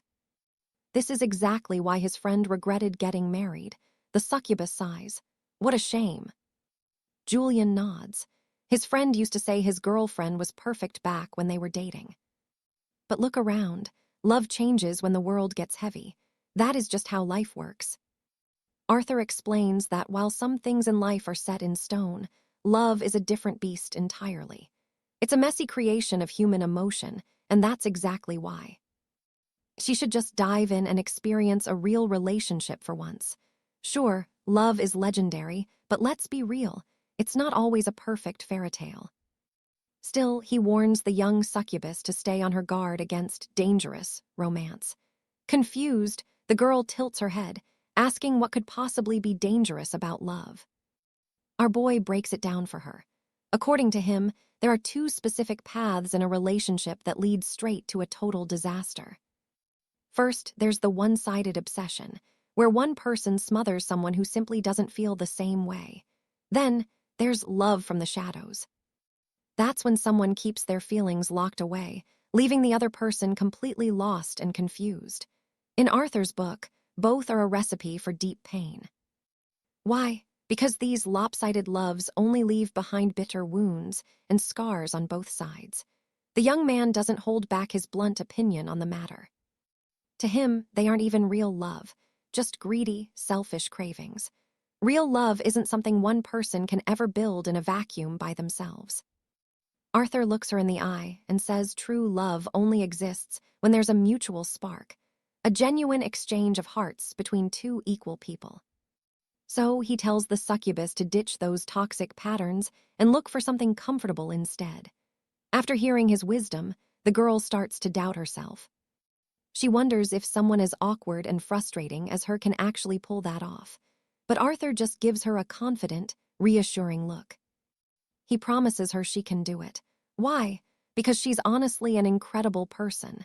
He admits it might be a bit blunt for him to say, but very few men would ever turn down a confession from someone as charming as her. He tells her to hold her head high and just give it a shot. If it gets too overwhelming, she can just walk away. But suddenly, Arthur catches himself and shuts his mouth, realizing he might have overshared his personal thoughts. He quickly apologizes for rambling on like an expert, especially since he's never actually dated anyone himself. But surprisingly, the girl just beams at him. She tells him it's perfectly fine. In fact, she confesses that she's never been in love either, despite spending her days brewing complex and powerful love potions. She actually finds it easier to talk to someone who's in the same boat as her.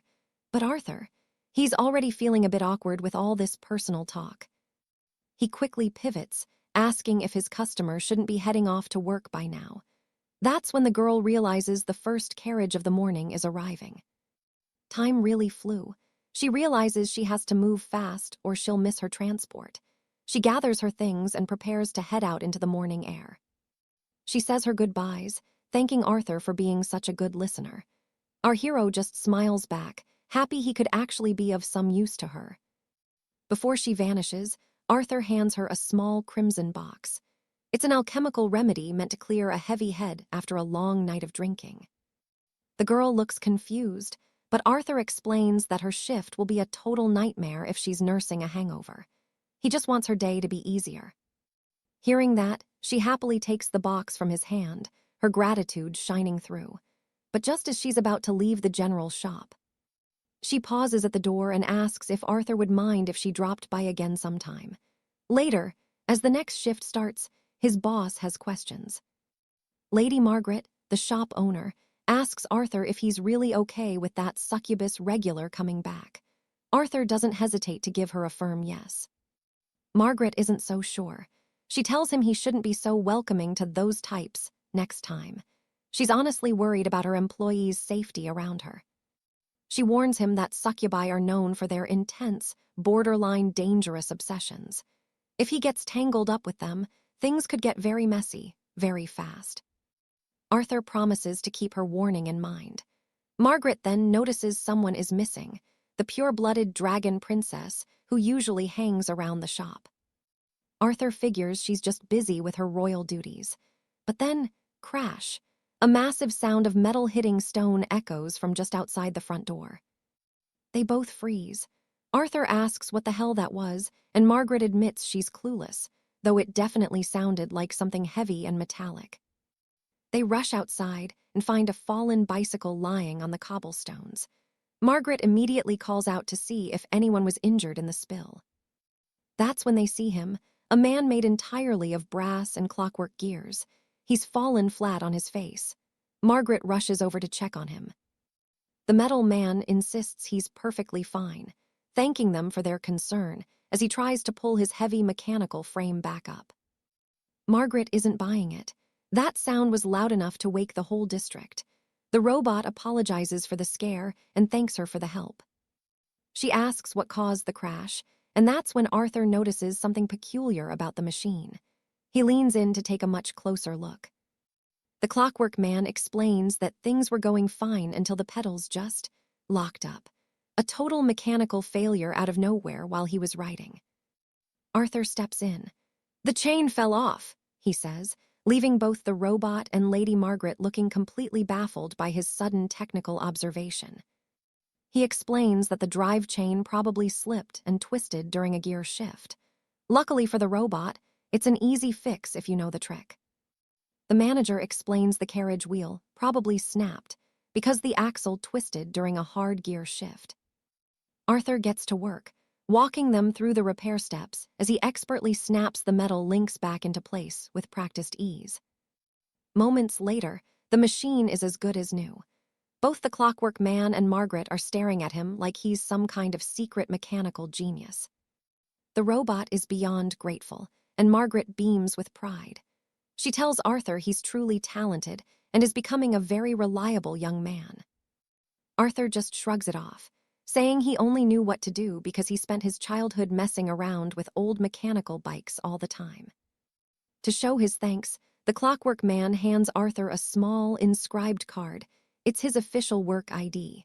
He tells Arthur to call him for help anytime. He tells Arthur to call him whenever he needs a favor, but as Margaret looks at the card, her eyes widen. She realizes exactly who this guest is. Imagine a clockwork knight running a beast-slaying guild. Our hero, Arthur, tries to play it cool and decline the job, but the machine isn't having it, insisting he's owed a major favor. And just like that, the metal man pedals off into the fog on a creaky bicycle. Arthur's boss, Lady Elena, waves him goodbye, shouting for him to keep his eyes peeled on the road back. That's when the mood shifts. Elena turns to Arthur and tells him to go home and get some serious rest, because tomorrow is going to be absolute carnage. She asks if he's ready for the chaos. Arthur's confused until she drops the bomb. Tomorrow is Friday. Suddenly, his heart sinks. The realization hits him like a warhammer. He's genuinely panicked. It's been a minute since he worked the night shift at the Royal Supply Shop, and he'd completely forgotten the golden rule of the service industry. Friday nights, pure madness. Arthur explains that Blazing Friday is basically the most cursed day of the week for anyone working behind a counter in the kingdom. This is the day when everyone decides to blow off 5 days of steam all at once. And if you're wondering how they choose to do that, it's ale, gallons of it. Every tavern and shop makes a killing, but the customers who stumble into a supply post at midnight, they're a completely different breed of crazy. Magical beings and exhausted workers alike flood the place to spend their gold. It's great for the treasury, sure, but for the staff, it's a living nightmare. I mean, just look at the state of this place. You've got an elf slumped on the floor, absolutely wasted, while some guy next to him prepares to give a concert nobody asked for. He's using a bottle of dwarven spirits as a microphone, belting out a tune in a voice so off-key it could probably shatter dragon scales. They're making a total racket until, wait for it, a flash of feathers zips by. A harpy girl starts dancing wildly to the drunkard's terrible, screeching music. Arthur's just standing there, trying to keep his soul from leaving his body. He looks absolutely drained, just watching the circus unfold with a 1,000-yard stare. He's enduring the madness in silence, unable to even find the words to complain. Suddenly, someone snatches a bottle from the singer and starts grabbing snacks, spilling crumbs everywhere. Arthur's at his limit. He keeps his voice steady, though he's clearly fuming inside. He tells them he's glad they're feeling good, but they need to pay before they start feasting. No gold, no goods. The two drunks immediately snap out of it, mumbling apologies as they stumble toward the counter to settle their tab. But then, a high-pitched scream for help echoes through the shop. Arthur whips his head around, wondering what else could possibly go wrong. It's the harpy girl from earlier. Before he can even react, she lunges forward and throws herself right at him. Arthur's nearly knocked off his feet. The other customers just stop and stare, jaws dropping at the sudden, awkward, romantic collision in the middle of the aisle. Somehow, Arthur catches her with professional grace, looking like they're performing a rehearsed ballroom waltz. It's actually kind of impressive, given the circumstances. The drunk girl mumbles about finally becoming a majestic swan. Arthur's just screaming internally, wishing she'd go be a swan in the comfort of her own nest. He's struggling to stay upright while she clings to him. "Please," he begs, "just stop, let go, and for the love of the gods, go home." Crash, a massive thud shakes the entire building. A giant minotaur just barreled straight through the front entrance, shattering the glass into a million pieces. The beast is completely hammered and has zero shame. He stumbles to his feet, totally unfazed, with a chunk of the doorframe literally stuck on his horn. The creature starts looking around, dazed, wondering where he is. Arthur just lets go of the bird girl, his spirit finally breaking as he stares at the wreckage. He's looking at the completely destroyed entrance in dead silence. Meanwhile, the confused minotaur is still trying to figure out what he just walked into. Tears actually well up in Arthur's eyes. He mutters to himself, he just walked through a solid glass door, like it was nothing. Fast forward a bit, and Arthur's on a magical comms crystal with a leaner. She asks if he's doing okay, but he looks like a man who's seen the end of the world. He's literally begging for help. Leaner, lying in bed and looking just as exhausted, apologizes. She feels like she's about to keel over too. She hides her face in her hands, explaining that the day was a total disaster. Apparently, some truly special customers decided to make her life a living hell today. She tells him about a goblin who insisted on splitting a tiny payment across 10 different enchanted cards, while a massive line of angry knights waited behind him. And if that wasn't enough, an old noblewoman decided she was too important for the queue and cut right to the front, sparking a massive shouting match. It was a total riot. The goblin and the old lady were screaming at each other over who gets to pay first, while a leaner desperately tried to keep the peace. She sighs, saying that demanding customers are just part of the Friday curse, but today was on a whole different level of difficulty. Arthur realizes his boss had a rough time too. I guess there's really no escaping the madness when the weekend starts in this kingdom. Eleanor stops and asks him again, is he really all right? Arthur's confused. Why wouldn't I be? He asks. She says she was worried because he looked like a walking corpse during his last shift, and she thought the stress might have finally broken him. Arthur looks over at the front entrance, which he's currently repaired with some scrap cardboard and some heavy-duty tape. It looks absolutely pathetic. Alina senses the hesitation. She asks if something happened. Arthur stays quiet for a second, embarrassed to even say it out loud, but finally, he spills the truth. A minotaur broke the door. Alina nearly falls out of bed. She's panicking now, asking if he's hurt or if he needs a healer sent to the shop immediately. He assures her he's perfectly fine.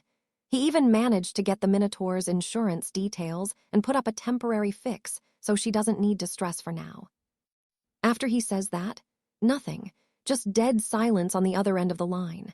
Arthur starts sweating, thinking she must be horrified that the shop is half-wrecked. He starts second-guessing himself. Was he too blunt? Should he have thought more carefully before telling his boss a bullman smashed the store at midnight?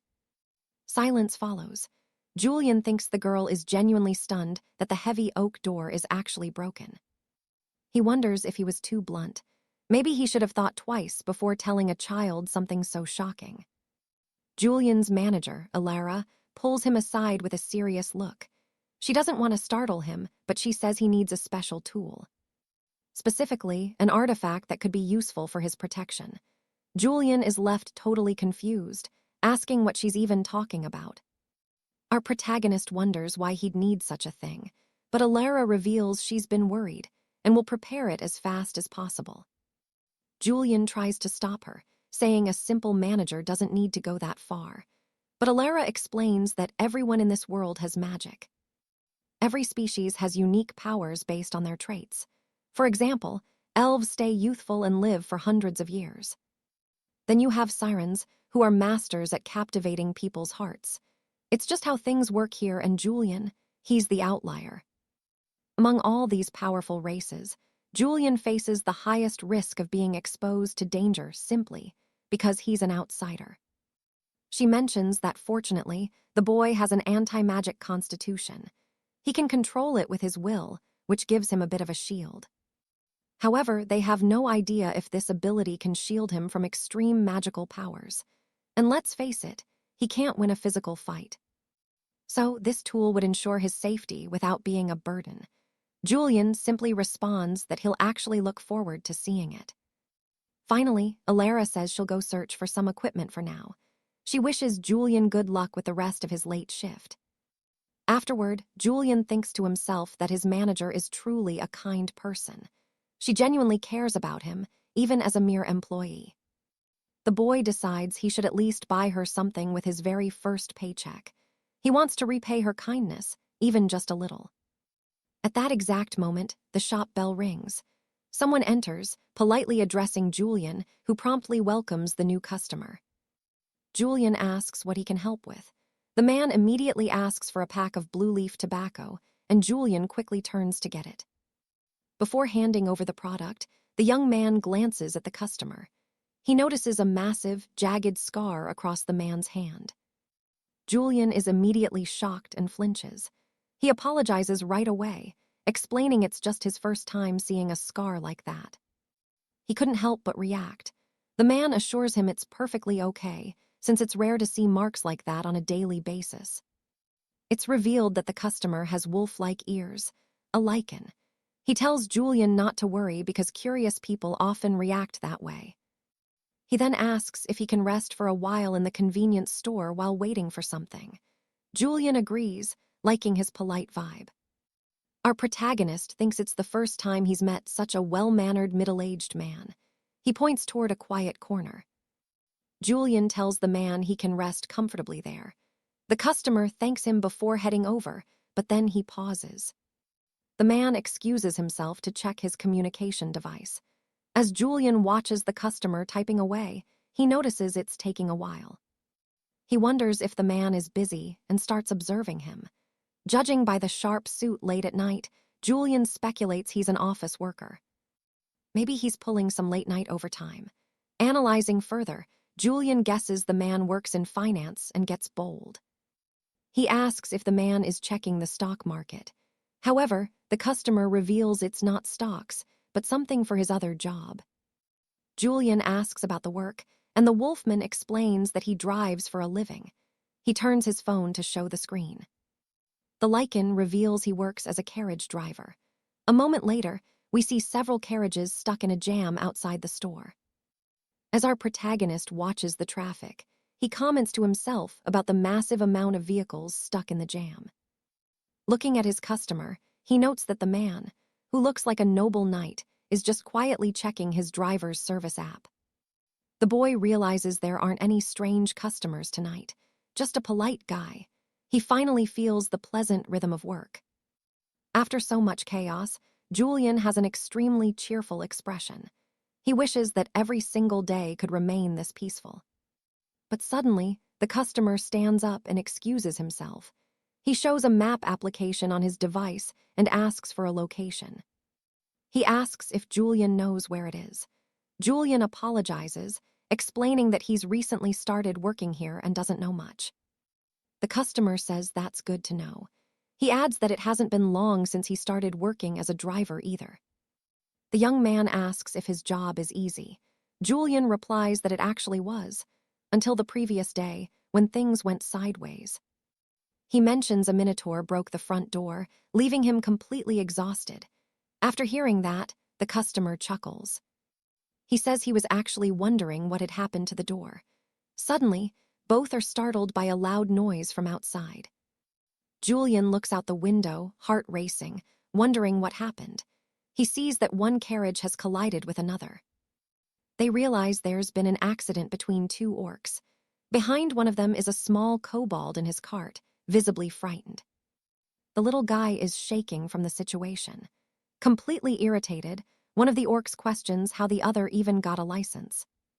The other orc begins arguing back, and a huge commotion ensues.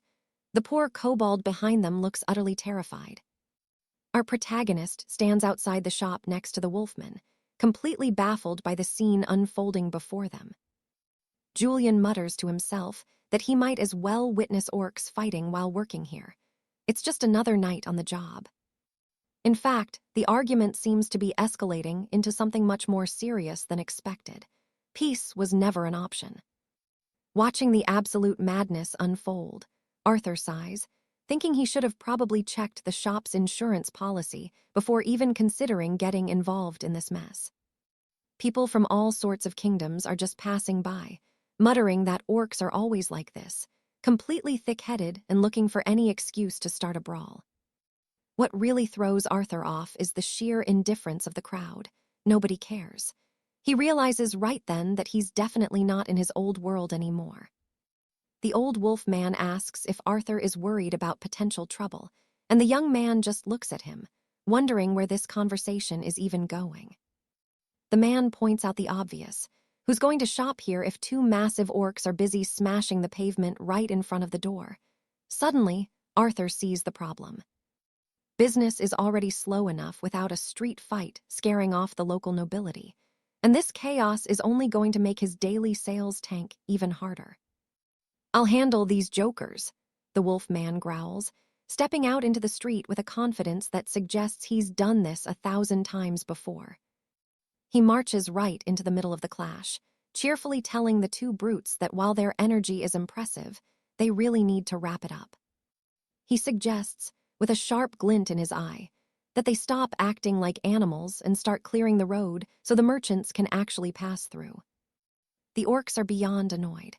They loom over the old man, telling the decrepit dog to shut his mouth and mind his own business before they break him too. Big mistake. The old wolf's patience snaps instantly. In a blur of motion, he clenches his fist and delivers a lightning-fast punch straight into the first orc's jaw. One brute hits the cobblestones like a sack of bricks, leaving his partner standing there in total shock, while Arthur can only stare with his jaw wide open. It's not just him.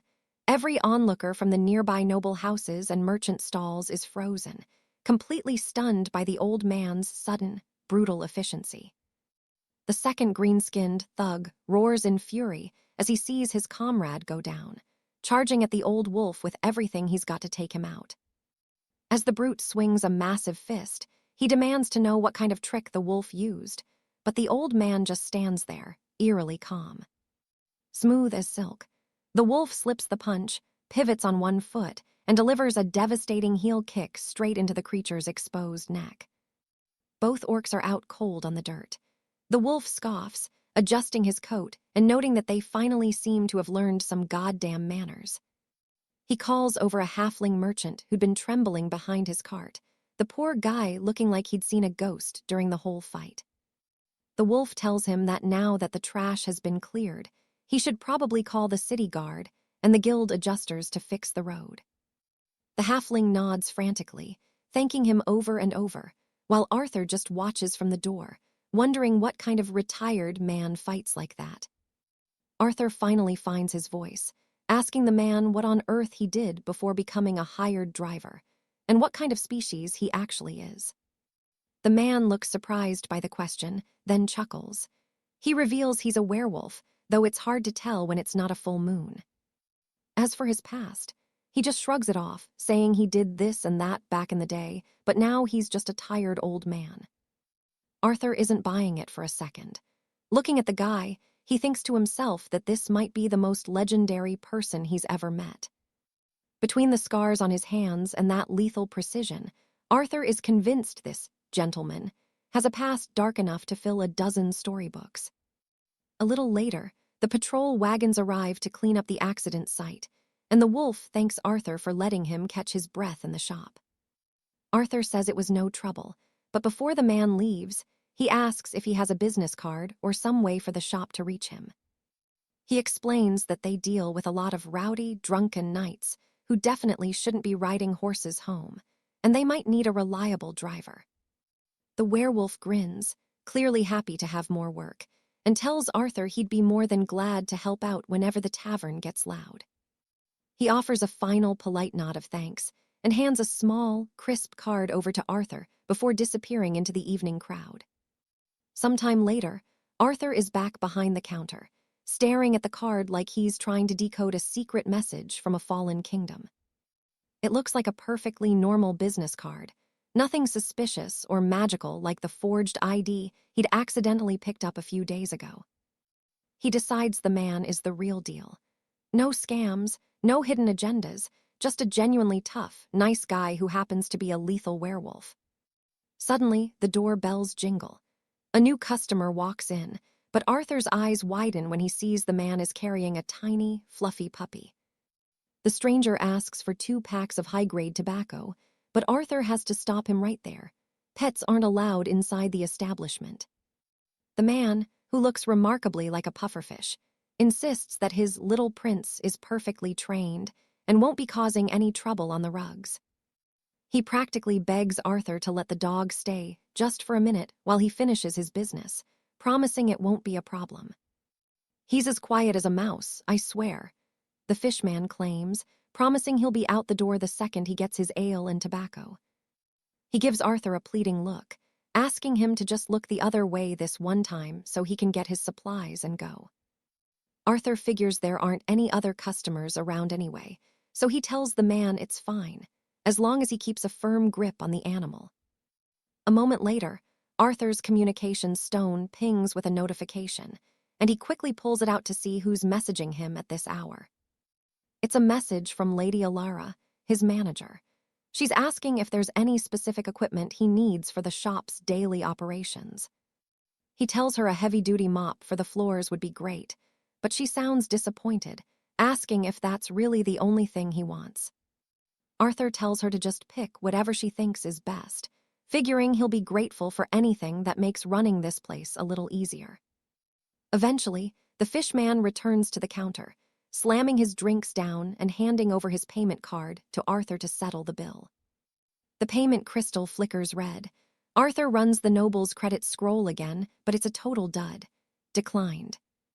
"My lord, you've hit your daily gold limit," Arthur says. Lord Haddock's face turns pale. He's completely tapped out. This is a disaster. He hasn't got another coin or crystal on him. Haddock huffs, claiming he has 0 options left. He swears he'll ride back to his manor for his heavy coin purse. Then he looks at his hound, Pip. "Watch him." Arthur is floored. Is this guy serious? Haddock just holds up a hand. 10 minutes, I'll be back before you know it. Arthur tries to protest, but the noble shuts him down. Pip's a good lad, doesn't bite. He'll be fine right here. Haddock claims he's buying out the whole shop anyway. Leaving the dog, that's just a sign of his noble word. It's basically pup collateral. Arthur feels awkward as hell, but finally nods. Fine, just hurry back, my lord. And just like that, the puffer fish noble bolts out the tavern door. Arthur just stands there, blinking in disbelief. Seriously, who leaves their loyal companion as a security deposit for a debt? It's absolutely mental. Arthur looks at Pip. He's seen some weird customers in this kingdom, but this noble takes the crown for insanity. Who just hands over their pet to a total stranger? The logic is non-existent. It's beyond suspicious. Arthur reaches out to scratch the pup's ears. You're the one I really feel for, he mutters. What a life. He can only imagine the chaos Pip deals with at the manor. It must be a miserable, confusing existence. If I were you, Arthur sighs, I'd have a lot to complain about. Suddenly, the air in the shop shifts. Actually, I have plenty to say, the dog remarks. Arthur freezes. The hound had been holding back for years. Arthur nearly trips over his own feet, stumbling back in pure shock. Pip looks up, tail giving a tiny wag. The little hound has this incredibly cheerful look. Mind if I have a word with you, Arthur? Arthur's jaw hits the floor. You can talk. Pip just gives a casual nod. Indeed I can. Arthur demands to know why he stayed silent with his master. Pip sighs. Apparently, caution is his best friend. The truth is grim. Every time Pip spoke or barked, Lord Haddock threatened him with the cold dungeons. Arthur's heart sinks. He knew that noble was a blowhard but a dog-hating bully. That's low, even for him. Arthur asks for a name and age. The name's Pip. I've seen 2 winters, the pup replies with surprising dignity. Arthur's impressed. For such a young pup, he's got the vocabulary of a scholar. Pip just shrugs it off. Ever met another talking hound? Arthur asks. Pip's eyes go dim. No, he's completely alone in this. Other dogs, they just bark and chase their shadows. They don't see the world the way he does. Pip explains that most dogs live in fear. They're terrified of losing their voices forever, so they choose silence. Am I strange? Pip asks softly. Arthur shakes his head. Honestly, I think you're the smartest one here. He tells Pip that most folk in the realm treat their hounds like royalty. It's a world Pip hasn't seen. Arthur mentions a knight who took his hound on a quest across the sea. Pip's eyes spark with pure longing. Does he always leave you like this? Arthur asks. Pip looks away. He'd rather not talk about the humiliation. Life at the manor is a war zone. Haddock and his wife fight constantly, and when the Lord drinks, it's worse. But Pip endures. He has a roof and a bowl of stew, so he stays. But the urge to run, it's growing. Arthur tells him he needs to speak up, tell Haddock off, but Pip knows he'd just face the whip. Arthur realizes Pip is stuck. The streets of the city are dangerous, but that manor is no place to live. He suggests a real conversation. Maybe if the noble hears him, things will change. It's a slim hope. Talk to him, Pip. It might be the only way to fix this mess, Arthur encourages, trying to be helpful. Pip nods, his little tail wagging with newfound resolve. All right, I'll give it a shot. For you, Arthur. 10 minutes pass, then 15. Where is he? Arthur grumbles. Pip just sighs. He's waited hours before. Arthur's heart breaks. This loyal pup has been through so much for a master who treats him like a tool. Pip tilts his head, a curious look in his eyes. Can I ask you one more thing, Arthur? The boy nods. What's a fixed surgery? Pip asks. He heard the noble and his lady talking about an appointment next Monday. He's smiling, thinking it's a special treat or a fancy grooming. He has absolutely no idea what's coming. Arthur nearly chokes. He slams his ledger onto the table, his face turning a ghostly shade of white. All right, Pip, sit down, Arthur says, grabbing a quill. I'm going to draw this out. Stay calm and listen. Cedric carefully starts explaining. In this age where every noble house keeps a loyal companion, the ritual of barrenness is one of the biggest worries for their masters. For the males, It stops hidden sicknesses and keeps the body strong, and for the females, it prevents deadly growths and other pains. He explains that most masters choose this path to ensure their health, but look, it is not forced. Another path, finding a worthy partner and letting them start a new bloodline with a family. Cedric mentions this is a choice born from pure love. So masters agonize over it. But wait, what would this decision look like if the animal could actually talk back? Right then the pup starts screaming. He does not want it. No way. He shouts he will never submit to that blade, even if it costs his life. He demands to know why he must endure such a cruel fate. He starts listing every mistake he has ever made, wondering if this is punishment. But Cedric says no, it is not.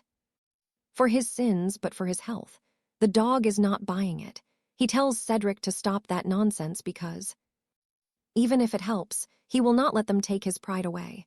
Then he hits Cedric with a question. Would Cedric ever undergo such a surgery himself?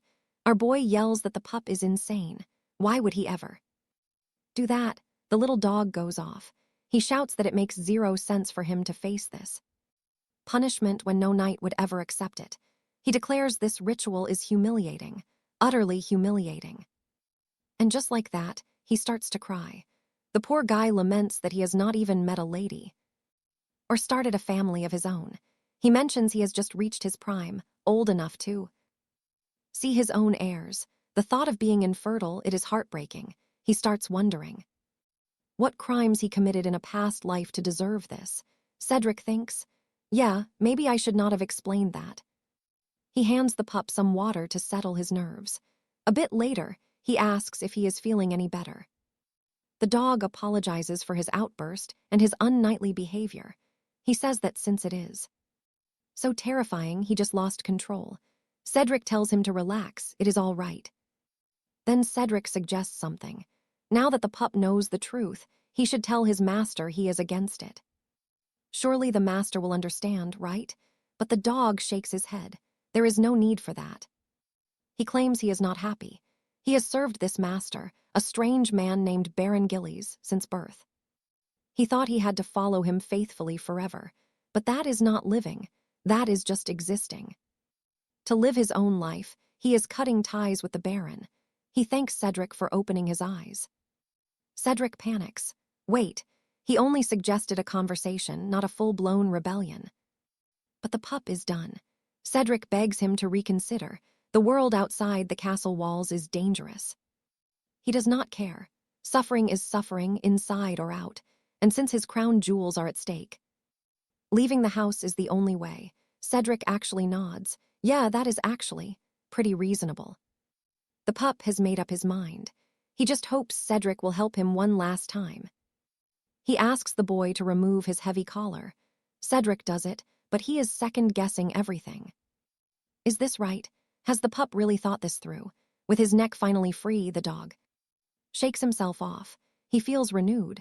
Cedric asks if there is anything else he can do. The dog wants one final talk with his master. Cedric asks if he is actually going to say goodbye. Yes, even with their rough history, there is still some affection there. He is furious, but he wants closure. Cedric agrees. And right then, Baron Gillies finally returns and steps into the tavern. Cedric is relieved the Baron came back fast. But then, the man looks around, confused. He spots his dog. Why is your collar off? He asks, looking straight at Cedric. Cedric steps up and tells him the truth. His loyal companion has something to say. The Baron is floored. Nonsense, he cries.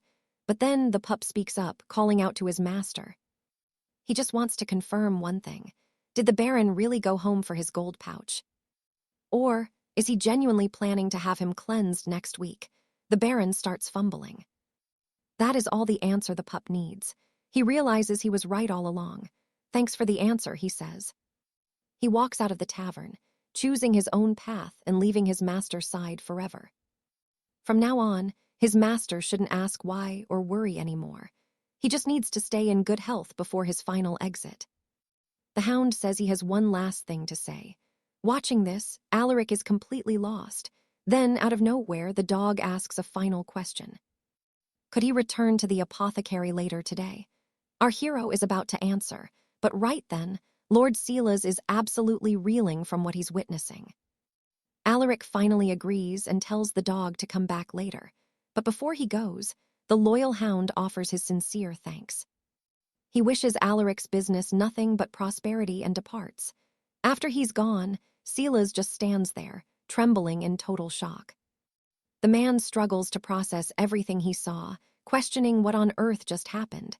Then he begins to swell up, his clothes literally ripping apart. He screams his dog's name at the top of his lungs. Later, Alaric is left cleaning up the absolute mess Silas left behind, grateful that peace has finally returned. Looking back, after the pup ran off, Silas actually chased after him to try and make things right. Our hero wonders, does that mean the old lord still loves his companion, even if he wasn't exactly a great master? He didn't know for sure, so he decided to let them settle their own drama. He was just stretching out when someone pulls up on a silver cycle. Someone calling for Alaric.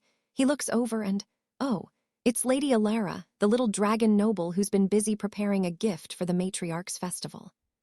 With the most adorable expression, the young lady says hello. Inside the shop, Alaric ends up wiping her runny nose. Alaric asks if she's caught a winter chill, but she says no. Still, he notices something's off. Why is she sniffling so much if she isn't sick? She claims her nose is just itchy, but right then, ACHOO. A small flame shoots out because, well, she's a dragon. She can't stop sneezing, and Alaric realizes she's really struggling. He tells her to wait a moment while he prepares a little something. He goes to the back, grabs a cup, and starts mixing hot water with a special blend to soothe her. As Alara watches, he explains she needs a bit of medicine to feel better. The deal: take the meds, get some chocolate after. She gets all shy, admitting she hates medicine. She even tries to lie, saying she doesn't have any coins today so he doesn't have to give her anything. Alaric sees right through the excuses. He warns her, if she doesn't take the medicine now, she'll have to get a giant needle shot later. That really shocks her. She quickly agrees and holds out her hands. By the way, Alaric asks why she missed their meeting on Friday morning. She explains she had piano lessons. Fridays are busy. Alaric can't help but think how hardworking this little noble is. But he warns her, don't give the gift to her mother while she has this cold. One sneeze and the whole present goes up in flames. She says she only stopped by to say hi because you can't just walk into a shop without buying something. But she's broke right now. She'll be back once she saves up. Alaric asks how much she needs. 2,000 gold coins, and she only gets 500 every 4 days. With less than 2 weeks until the festival, the math just doesn't add up. Alaric is proud of her, but at this rate, she'll never finish the gifts. He can't just keep taking a child's lunch money every day. He wonders what to do, until his eyes land on some lollipops nearby. Idea: he gives her 2 lollipops as a reward for being brave and taking her medicine. She accepts them instantly. Then he asks how much money she's actually carrying. She says she has exactly 500 coins on her. Perfect. As it turns out, those 2 candies cost exactly 500. Plus, he tells her there are plenty of other snacks she could buy too. He tells her if she isn't busy, she can drop by any time with her 500 coins. She's stunned, but quickly agrees to the plan. She officially buys the candy he offered, making the trade. But then, she just stands there, staring intently at the 2 lollipops. Alaric asks if something's wrong or if she wants a different flavor. Instead, she asks which flavor he likes best. He's confused. Why is she offering it back? He tells her she should really save them for later. With a sweet look, she explains she still has to drink the chocolate he gave her. And her mother always says, too many sweets in one day is a recipe for trouble. What do you even say to a kid who just comes here to hang out? Then, he spots a jar of sweets nearby. Idea: he offers the girl 2 lollipops as a reward for being brave and taking her medicine. She takes them immediately. He asks how much gold she has on her, and the little girl checks her pockets. 500 sovereigns, she says. Perfect. Those 2 candies cost exactly 500. He tells her there are plenty of treats she can buy with that kind of gold, and he will show her the best ones tomorrow. "Come by any time," he says. The girl's eyes light up with pure shock before she quickly agrees. She buys the candy, and they finish the trade. But for some reason, she just keeps staring at the wrappers. Julian asks what is wrong. Does she want a different flavor? Maybe cherry instead. The little dragon child asks which flavor Julian likes. He is confused. Why is she offering the candy back to him? He tells her to save them for later, but she gives him the most adorable, pouting expression. She says she still has to drink the chocolate he is making, and her mother warned her. Too many sweets in one day is a recipe for disaster. The girl's mother fills her head with scary stories about the world, yet with a sugary sweet smile. She insists that sharing treats with friends makes everything taste twice as good. Realizing he's backed into a corner, Alistair accepts the offer, figuring he might as well go along with her innocent enthusiasm for now. With a bright grin, the little dragon asks him which flavor he prefers, leaning in with pure curiosity. Our protagonist admits he's a fan of sour things, so the girl happily decides that the chocolate one will be all hers. Looking down at the candy, Alistair can't help but feel a bit guilty for taking gifts from a literal child. Again, he starts to wonder if all kids in this era are as pure-hearted as she is. Back in his time, innocent children were a myth. He recalls the guild manager mentioning that dragons can read emotions like vibrant colors, but he's skeptical. Surely a dragon wouldn't just follow someone around based on a color palette, right? But then, the little girl chimes in, saying she's curious about something. She asks if Alistair lives near the shop, and he tells her he's only about a 3-minute walk away from the place. The girl practically glows with excitement. He really is a neighbor. Alistair asks if she lives nearby too, but she shakes her head. Turns out, it takes her over an hour to get home by the magic rail system, so Alistair asks if her school is at least in the area. She nods, explaining that they're in the Great Academy district. Her school is massive, filled with older students, juniors, and plenty of kids her own age. Plus, her mother's noble guild headquarters is just around the corner. Alistair thinks this school sounds nothing like the standard institutions he knows. He asks if that's why she arrived on that enchanted bike, and she confirms it. It actually belongs to her mother's guild. Stepping outside, the little dragon points toward the skyline, where a colossal spire marked with a golden letter K looms over the city.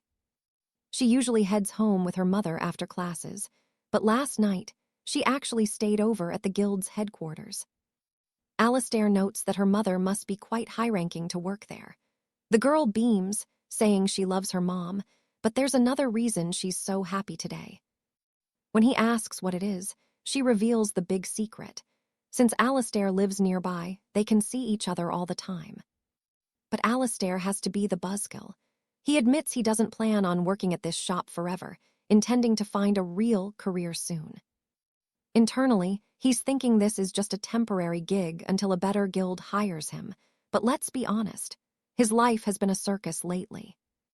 From exploding identification charms to purifying dragon scales and getting lectured by a tiny dog over a toothbrush, it's been wild. He even sought love advice from a succubus. Where on earth would he find this kind of insanity if he left? Still, he tells himself he can't be a simple shop clerk for the rest of his life. But when he sees the girl's heartbroken face, he realizes he messed up. Feeling like a monster, Alistair wonders if he was too blunt with the poor kid. He quickly reaches out. From exploding fake crests to purifying ancient dragon scales, and yeah, even getting bullied by a tiny hound. He's seen it all, consulted succubi on romance, check, buying toothbrushes for monsters, check, but he wonders.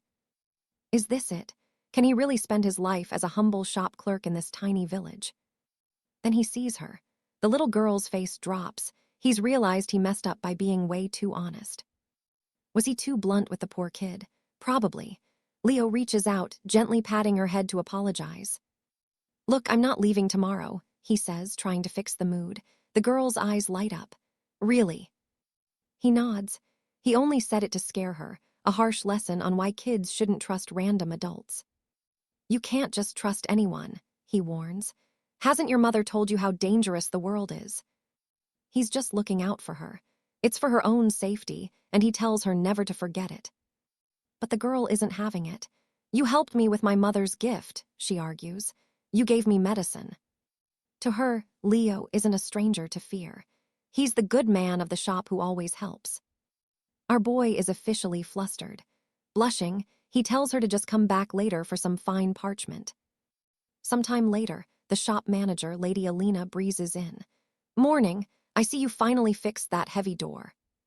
She's impressed. Leo just shrugs. It's nice to finally get a little credit for all the grunt work. But wait, there's more. Alina lets out a little aha and pulls out something special for her subordinate. Leo turns around and, is that an enchanted slate? He's totally confused. What exactly is this thing? It's a custom enchanted device she had lying around at home. She tweaked the runes just for him. It's loaded with various features, and she's ready to give him a crash course on how it works. He looks at her face, though. She looks absolutely drained. Are you even doing okay, boss? She's exhausted but pushes on. See this crest? That's for protection. It's defensive magic that triggers automatically. Then there's the other icon, pure restoration magic. Think of it like a magical fix-it button. Just point, focus on what's broken, and snap a vision, she explains. The magic handles the rest. Caleb follows the artifact's instructions perfectly. Lady Alina asks if he's confused, but he's all good. Time to work. Alina hands him the device, and Caleb fires up the scrying lens, focusing on the wreckage. He aims at the shattered gate. The artifact blinks. It needs a target time and the rewind trigger. Caleb's ready to tap it, but Alina stops him cold. Wait, you have to stay perfectly still. She's tense. This restoration arcana is fickle. Absolute stillness is the only way to avoid a disaster. One twitch and it's ruined, she warns. Caleb freezes, promising not to move a single muscle. Now, she whispers, tap it, wait for the image to solidify. She looks completely drained. Caleb hits the button. Suddenly, a scene from the past begins to bleed onto the screen. There it is, the moment the wild ox smashed the door. The boy is floored by this arcane power. The image scrolls back to when the door was perfect. Alina shouts, stop, right there. Caleb halts. In his mind, he's reeling. This device literally just replayed reality itself. Incredible. Next step, the restore command. Caleb hesitates. Can this thing actually bring back what's lost? In his home world, time only goes forward. This shouldn't be possible. Then, a blinding flash. A massive surge of light hits them. Caleb and Alina are bathed in a shimmering, blue aura. Magic swirls where the door used to be, dismantling the damage like time is moving in reverse. The wood knits together. The glass reforms. It's an explosion of pure restorative energy. The light fades, revealing a pristine door. Even Alina looks impressed by the flawless finish. Caleb is stunned. He reaches out, opening the door. It's perfect. Alina beams. Total success. She asks if it looks okay. Caleb nods, but a sudden worry hits him hard. Is it really safe? He asks. Are there no side effects to messing with time like this? He saw the ox and the wolf on the screen. The magic tracks everything that passed through. He's confused and a bit scared.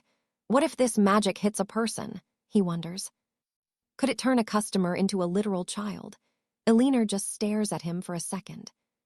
Hold on, she says, waving him off. You can stop worrying right now, it's fine. It's time magic, yes, but living souls are off limits. No mage alive could pull that off. Caleb sighs in relief, though the whole experience was still a massive shock to the system. Alina explains that chronomancy is the ultimate unknown. Even now, the great sages are baffled. Wizards have studied this for decades with zero progress on living beings. It's physically impossible. So just use it, she says. Caleb agrees, realizing he was probably overthinking the whole thing. He looks at the device. Can I really keep this? She doesn't even hesitate. Yes. She stayed up all night prepping it just for him. Caleb's eyes widen. The whole night. Of course, she replies. Preparing an artifact of this caliber takes serious work and focus. It's powered by a rare mana stone that downloads spell formulas directly from the astral plane. But it needs a massive data stream. Stay near the tavern's nexus connection, she warns him. Caleb is floored. You're amazing, Lady Alina. Where did you even get something this high-end? An old acquaintance, she says vaguely. She'd actually forgotten she owned it until this morning. She hands it over for good. Caleb thanks her, swearing he'll treat it with absolute care. Anything else? She asks. Caleb hesitates, his mind wandering back to the strange events of yesterday. Do dogs usually talk in this kingdom? Alina blinks. Absolutely not, that's a mythic beast. No matter what she claims, that pup is clearly a mythical beast. Arthur notes that back in his homeland, a creature like that is worshipped as a divine guardian. Alina explains it's a similar idea here, but the lore in this kingdom. Yeah, it carries a much heavier, more dangerous meaning. Doesn't matter the species, if it's got magic, it's mythic, and they are incredibly brilliant. They can understand almost any language. That explains the dog. It's a genius-level animal. Still, even for this world, a talking hound is legendary. It's been forever since one was seen. Caleb can't help but chuckle. The little guy doesn't even realize he's a legendary creature. Lady Alina explains that there are certain beasts in this world whose gifts go far beyond mere animal wit. Most only realize their true potential through a stroke of pure luck, but the thought of that enchanted pup promising to return has the lady owner feeling seriously on edge. Cedric asks what's bothering her, and she lays it out plain and simple. Mythical familiars are incredibly rare, almost legendary. Because they're so hard to find, these creatures are worth a king's ransom on the black market, fetching prices that would make a duke blush. Essentially, Cedric could walk away with 10,000 gold sovereigns just by selling a beast like that, a fact that makes him realize Baron Thorn is probably seething with regret for letting it go. That's exactly why Alina is worried. Where there's that much gold involved, dangerous people usually follow. Cedric plays it cool, though, telling her he's just going to head back to the shop for now. As he heads out, she warns him that the court seers predicted a heavy downpour tonight, so he'd better watch his step. He agrees and ducks out into the night, and before long, we see the ever-open emporium standing lonely under the dark clouds. Cedric is inside, listening to the rain hammer against the roof, and already dreading the nightmare of mopping up muddy footprints and hauling out the wet trash. Suddenly, his enchanted message scroll begins to glow, a new notification. It's from Lady Alina, letting him know she's added a translation charm to the scroll that he can use whenever things get confusing with the local dialects. She even sent a scrying image of her dinner, roast pheasant and herbal flatbreads, teasing him that he's probably starving just looking at it. Honestly, Cedric thinks to himself that finding a mentor as kind as Alina is like finding a needle in a haystack. He starts wondering what kind of gift he should get her once he receives his first bag of silver coins. Right then, the shop bell rings, and a customer calls out, snapping him out of his daydream to ask where the umbrella rack is. It's that same scruffy kobold again, looking like a grumpy terrier, and refusing to even set a paw inside until Cedric brings the rack directly to him. A bit later, the creature is pointing at a bottle of rare spiced ale, demanding to know if it's worth the coin. Cedric admits he's not sure, which only makes the kobold bark at him to listen better, leaving poor Cedric struggling to keep his temper in check. Trying to stay professional, Cedric eventually tells the guy that if he's just there to cause trouble, he should probably find another apothecary to bother. He points out that the ale is actually on a buy one, get one special, and asks why the creature doesn't just take the deal. The kobold grumbles that he doesn't need to, but Cedric keeps pushing, explaining it's basically free gold at that point. With a heavy sigh, the creature gives in, tosses the coin on the counter, and tells Cedric to just keep the second bottle for himself. Cedric jumps, totally startled, because accepting gifts from customers is a huge breach of the guild's rules. He tries to decline, explaining he's already been given enough, and that getting caught with open ale on duty would land him in massive trouble. The kobold just scoffs, asking if Cedric has ever actually worked a night shift without a stiff drink to get through it. Cedric stands his ground. He's a professional, and drinking while the shop is open is strictly forbidden by the crown. The kobold admits he sneaks a drink all the time, but Cedric can't help but wonder if his company actually allows that kind of behavior. The creature's logic is simple. If a lord expects his subjects to work through the Sabbath, he shouldn't expect them to stay sober. He asks Cedric if he really thinks anyone could survive a weekend shift in this kingdom without a little liquid courage. Cedric just nods along, silently convinced this guy is going to end up in the stocks or fired by morning. Outside, bathed in moonlight, a Pegasus cuts through the night sky with Lady Saraphina guided by its reins. She circles down toward the Emporium, landing gracefully right in front of the entrance to find Cedric. She tells her steed to wait a moment and bursts into the shop, full of energy and shouting for Cedric. She asks how he's holding up, but then she stops dead, noticing him staring intensely at the bottle of ale sitting on the counter. She snaps her fingers in front of his face, teasingly asking if he was really about to down that drink on the clock. Cedric shakes himself awake, realizing Saraphina is standing right there, and immediately shoves the bottle out of sight. He stammers out an explanation that it was a gift from a customer, and he was just trying to figure out how to get rid of it. He adds that he's actually worried about the guy who gave it to him, which makes Saraphina raise an eyebrow in confusion. Cedric explains that his customer was a kobold who looked like a chihuahua, and he's genuinely terrified the poor guy is going to lose his job. Saraphina laughs, telling him he's actually perfect for this apprenticeship because he actually gives a damn about the people coming through the door. She confesses that she tried working at a shop like this once, but it was a total nightmare. Cedric is shocked she ever held a common job, but she explains it didn't last long at all. The customers were absolute monsters, hurling insults at her for no reason and treating her like dirt. To make matters worse, they'd eat their snacks and just toss the greasy wrappers right on the floor without a single shred of shame. The commoners were screaming for their gold back, and while her sister, Lady Isolde, tried to play peacemaker, Alara was at her limit. She could have tolerated it if.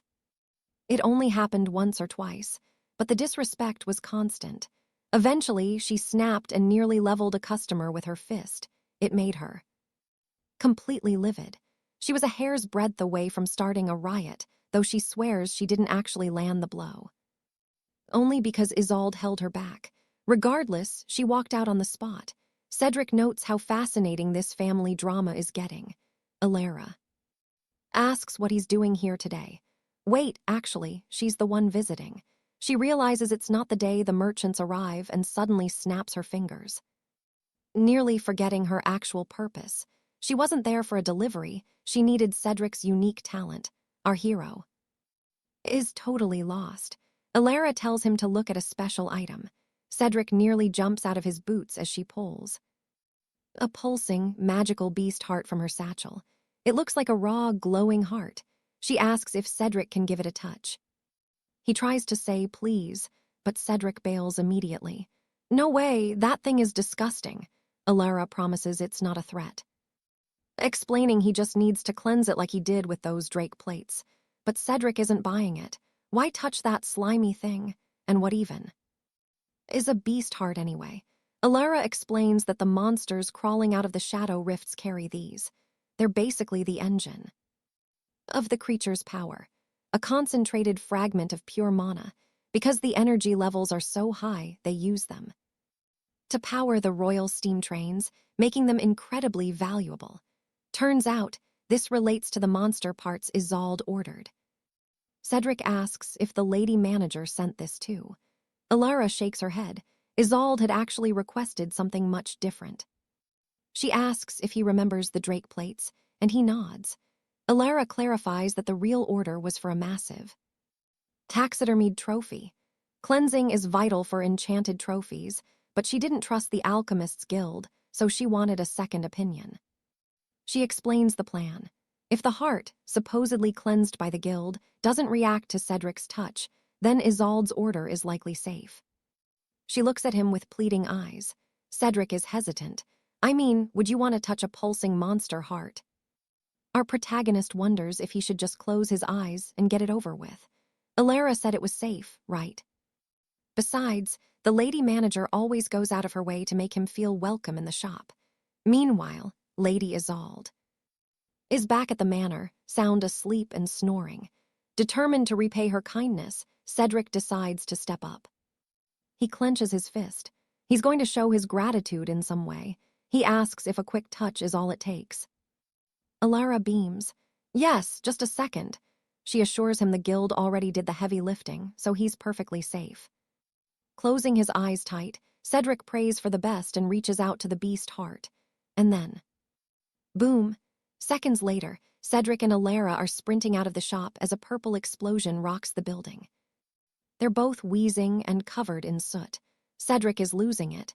He looks back at the smoking wreck of the apothecary and screams at Elara. You said it was fine, no danger, so why is there black smoke everywhere that smells like dragon dung? He's trembling, realizing how close he came to being vaporized. Elara, on the other hand, is clenching her teeth in pure rage. She's furious. How could those guild idiots lie about their work like this? She's ready to go on a warpath. I'm going to kill them all, she mutters. She starts storming off, yelling that she's going to give the guild a piece of her mind. Cedric just watches his manager's sister disappear around the corner. Left alone, our hero realizes he's in a real mess. He can't even go back inside because the stench is unbearable. If this keeps up, they won't have a single customer all week. Suddenly, a voice asks if there was a beast heart in there. Cedric looks up and recognizes a familiar face. It's the clockwork traveler, the automaton who crashed his mechanical steed near the shop last time. The robot is thrilled that Cedric remembers him, but then he sniffs the air. That specific smell, it's the sign of a botched cleansing. He asks if they were seriously trying to handle a raw heart inside a merchant shop. Cedric just sighs and admits they might have. Cedric apologizes to the traveler, telling him he should probably find another apothecary today since their shop is currently, well, a disaster. Meanwhile, Elara is on her far speaker, absolutely screaming at someone. You frauds! Do you have any idea what you've done? She's arguing with the guild masters, calling them out for their lies and incompetence. She threatens to take them to the king's court. Since she was completely swindled, but the people on the other end don't seem to care. She hangs up, vibrating with fury. I'm going to enjoy bankrupting those liars, she growls. In a fit of rage, the girl strikes the stone wall, leaving a massive dent in the masonry. She leans against it, trying to catch her breath and find her center again. Cedric asks if she's all right. She manages a shaky apology, explaining that the guild's audacity just set her off. Cedric asks what they said.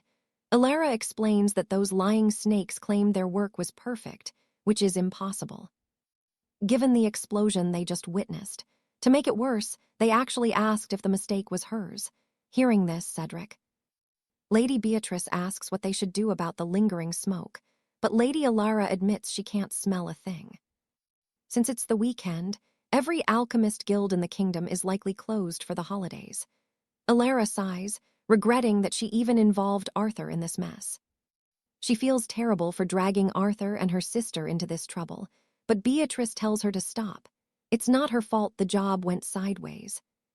Suddenly, the mechanical automaton steps forward, offering to take a look, much to Arthur and Elara's shock. He claims he can fix the tainted core right here, right now. Arthur is a bit hesitant, but the metal man insists. He was deeply moved when Arthur helped repair his mechanical steed earlier that week.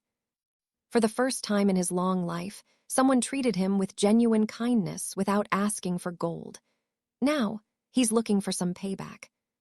He assures them he's the right man for the job and asks Arthur to trust him. Leave it to me, he says, promising a swift solution. A few moments later, Elara and our hero watch as the clockwork figure enters the apothecary. Elara looks a bit down, feeling awkward about asking a stranger for help. She asks Arthur if this Iron Man is a frequent visitor to his shop. Arthur shakes his head. Not really. He explains that the automaton only crashed in front of the shop after a carriage accident, so he and Beatrice helped him get back on his gears. Alara is stunned. "You and my sister are far too kind," she whispers, but then she wonders, what can a bunch of gears actually do? Inside, the metal figure is already at work, scanning the beast core with glowing blue sensors. He's crunching numbers at lightning speed. Arthur mentions that the automaton actually owns a massive monster-slaying forge. Alara's eyes widen. That explains the confidence.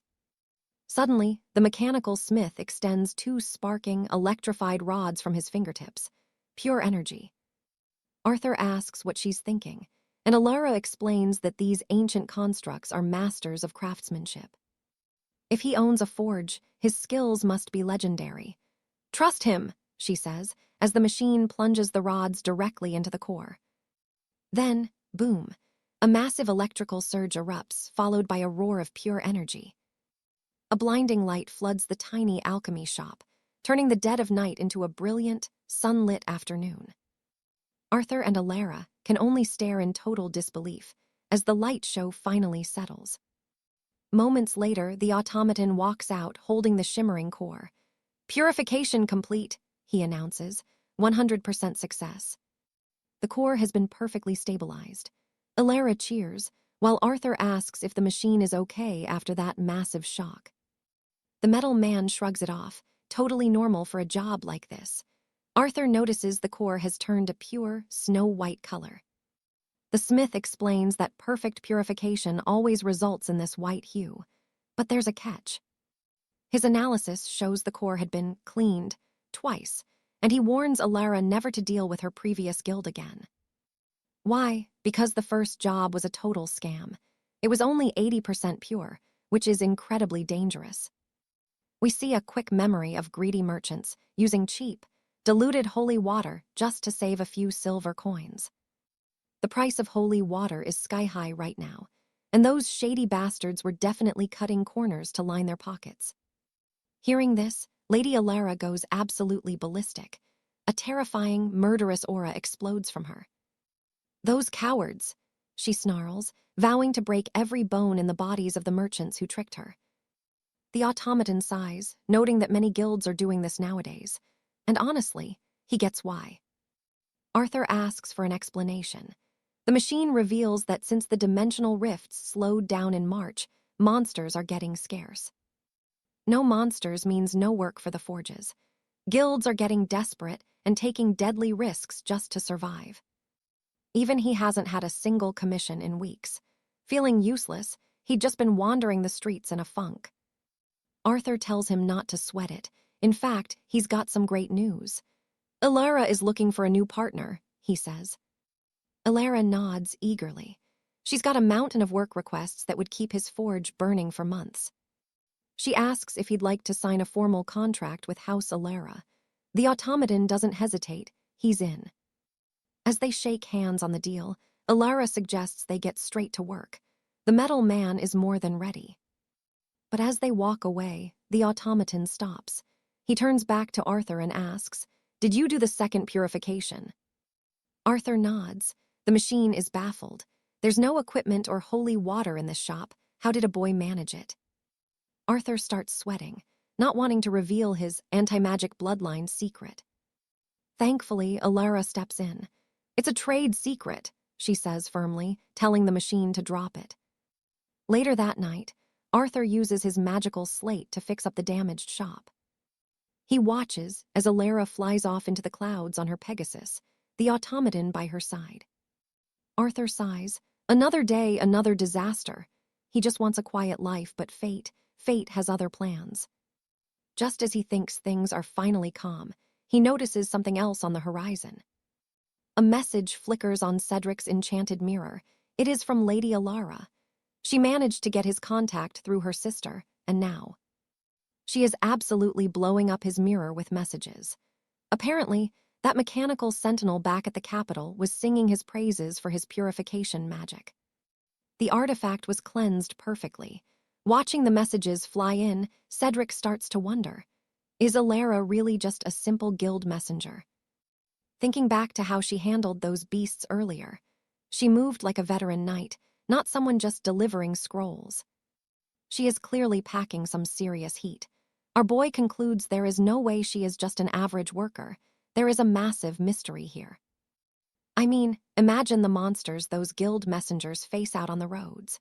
Cedric wonders if only the elite knights even survive those routes. He shakes it off with a stretch, muttering that he will just ask her the truth later. Right now, he is just hoping the smell in his shop has cleared. But then he senses someone. A girl is hiding just behind the stone pillar, looking completely lost. Cedric catches her eye immediately. He asks the stranger if she is all right, and she jumps, quickly insisting she is fine. Cedric worries he scared her. But then he looks closer. It is her, the same succubus noblewoman from the other day. Once again, she looks like a total mess.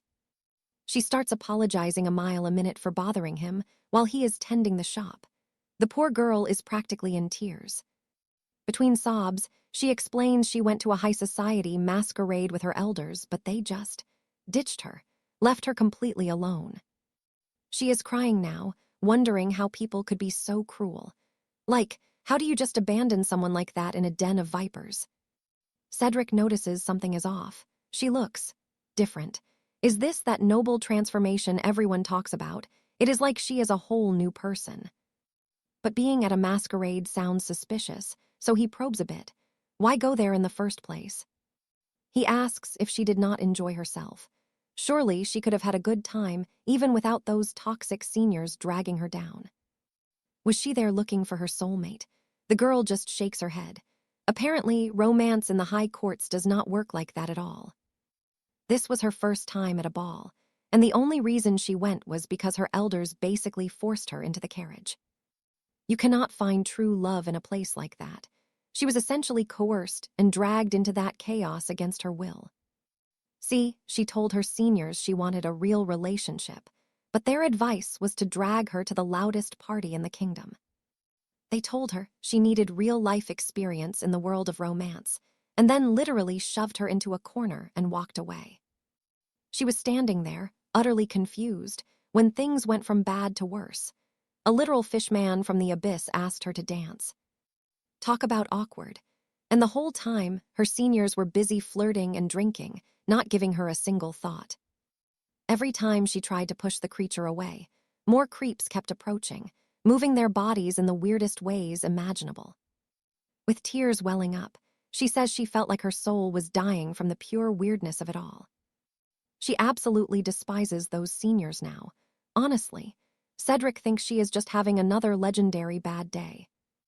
He asks if those elders gave her any other advice, because man, she really has been through the ringer lately. The poor girl says they suggested other things too. Cedric mentions that usually, balls are where people do start courtships. But maybe she should try something else, something a bit more modern for a fantasy world. She mentions a senior suggested a matchmaking mirror, but she has zero clue how to activate the enchantment since it is her first time. Determined to help, Cedric asks to borrow her mirror for a second. She hands it over, and he starts working his magic. He sets up the matchmaking spell and tells her they need a portrait first. A profile is not complete without a face, right? But as our hero points the glass at her, she goes totally stiff. Her expression, completely blank, like a statue. Cedric has to call her out, smile naturally, but she just panics, saying she gets terrified whenever a lens is pointed at her. She feels like a mess because her makeup is smudged, and she thinks she looks terrible in portraits. That is why she never visits the court painters. But then, Cedric shuts all that down with a heavy dose of truth. He tells her straight up, she is incredibly beautiful, always has been, but today, she looks absolutely stunning. He just asks her to give him one real, beautiful smile. Caught totally off guard by the compliment, she blushes and gives him the sweetest smile ever. Why would you say that? Snap, Cedric catches the perfect shot. He tells her it is all set. She just needs to write a quick greeting for her soulmate. Once that is done, the enchantment will automatically find her perfect match in the kingdom. She tinkers with the mirror, fills in her details, and taps the activation rune. Immediately, the glass glows. It found someone. A pairing has already been made. The girl turns the mirror towards Cedric, looking a bit uncertain. Her match is someone labeled as a bane of succubi. She asks Cedric what he thinks after he looks at the portrait. Cedric looks at the guy, who looks like a total knight-errant, and just notes he seems way more physically active than himself. Arthur takes a look at the profile, but something's off. This guy is covered in gaudy gold decorations. Some parts of his body even look gilded, and then Arthur spots it. A woman's hand right next to him. Did he seriously crop a girl out of his own photo? As Arthur scrolls, he spots a weird word. What does this mean? He asks, and Saraphina explains it's an ancient name, Valerius meaning pure devotion. She thinks it sounds legendary and asks Arthur if he agrees, but he's not exactly feeling the vibe. His face is a mask of pure stress. Saraphina asks what's wrong, and Arthur doesn't hesitate. He hits delete immediately. Match gone. He asks if Lady Isolde, the one who suggested this, pranks her often. Bingo, Saraphina confirms it. How did he know? Apparently, Lady Isolde lives to tease and mess with her. She makes Saraphina's blood boil every time, because the woman just won't listen to a single complaint. Isolde was even the one who dragged her to that rowdy tavern. She asks Arthur why he's bringing it up. Just as he thought, the tavern mess was another prank. Time to pivot the conversation, and fast. What's your type anyway? He asks. Saraphina's confused. Why would Arthur care about her ideal man? He explains the logic. You'll never find the right person if you don't even know what you're looking for. It's all about clarity. Saraphina starts to think, picturing someone she can truly be herself around. Someone who listens to her secrets, her fears, and stays by her side even when things get ugly. She wants someone who accepts all her flaws just by looking into her eyes and really listening. She looks at Arthur, and suddenly a specific feeling hits her, something that touches her soul. After she leaves, Arthur is out front sweeping the sidewalk, but his mind is still on their conversation. Did she make it back to her estate safely? Was she feeling okay? He's overthinking everything now. Did I overstep? He wonders. Giving romance advice when he's never even courted anyone. Peak irony. Suddenly, a voice calls out. It's Alara, the little dragon-blooded girl looking stunning in a new dress. Arthur recognizes her instantly, noticing she actually brought the scrolls he requested from her family. She's excited, saying she came early to make gifts, but then she starts running and... Crash! The poor kid falls flat on her face. Arthur's heart drops. He rushes over, completely worried. He scoops her up, checking for scrapes. Alara says she's fine, but she's definitely shaken up. A passing beastman stops, asking if the little lady is all right. The concern is real. He offers some healing ointment for Arthur's daughter. Wait, his what? Arthur is still holding her tight.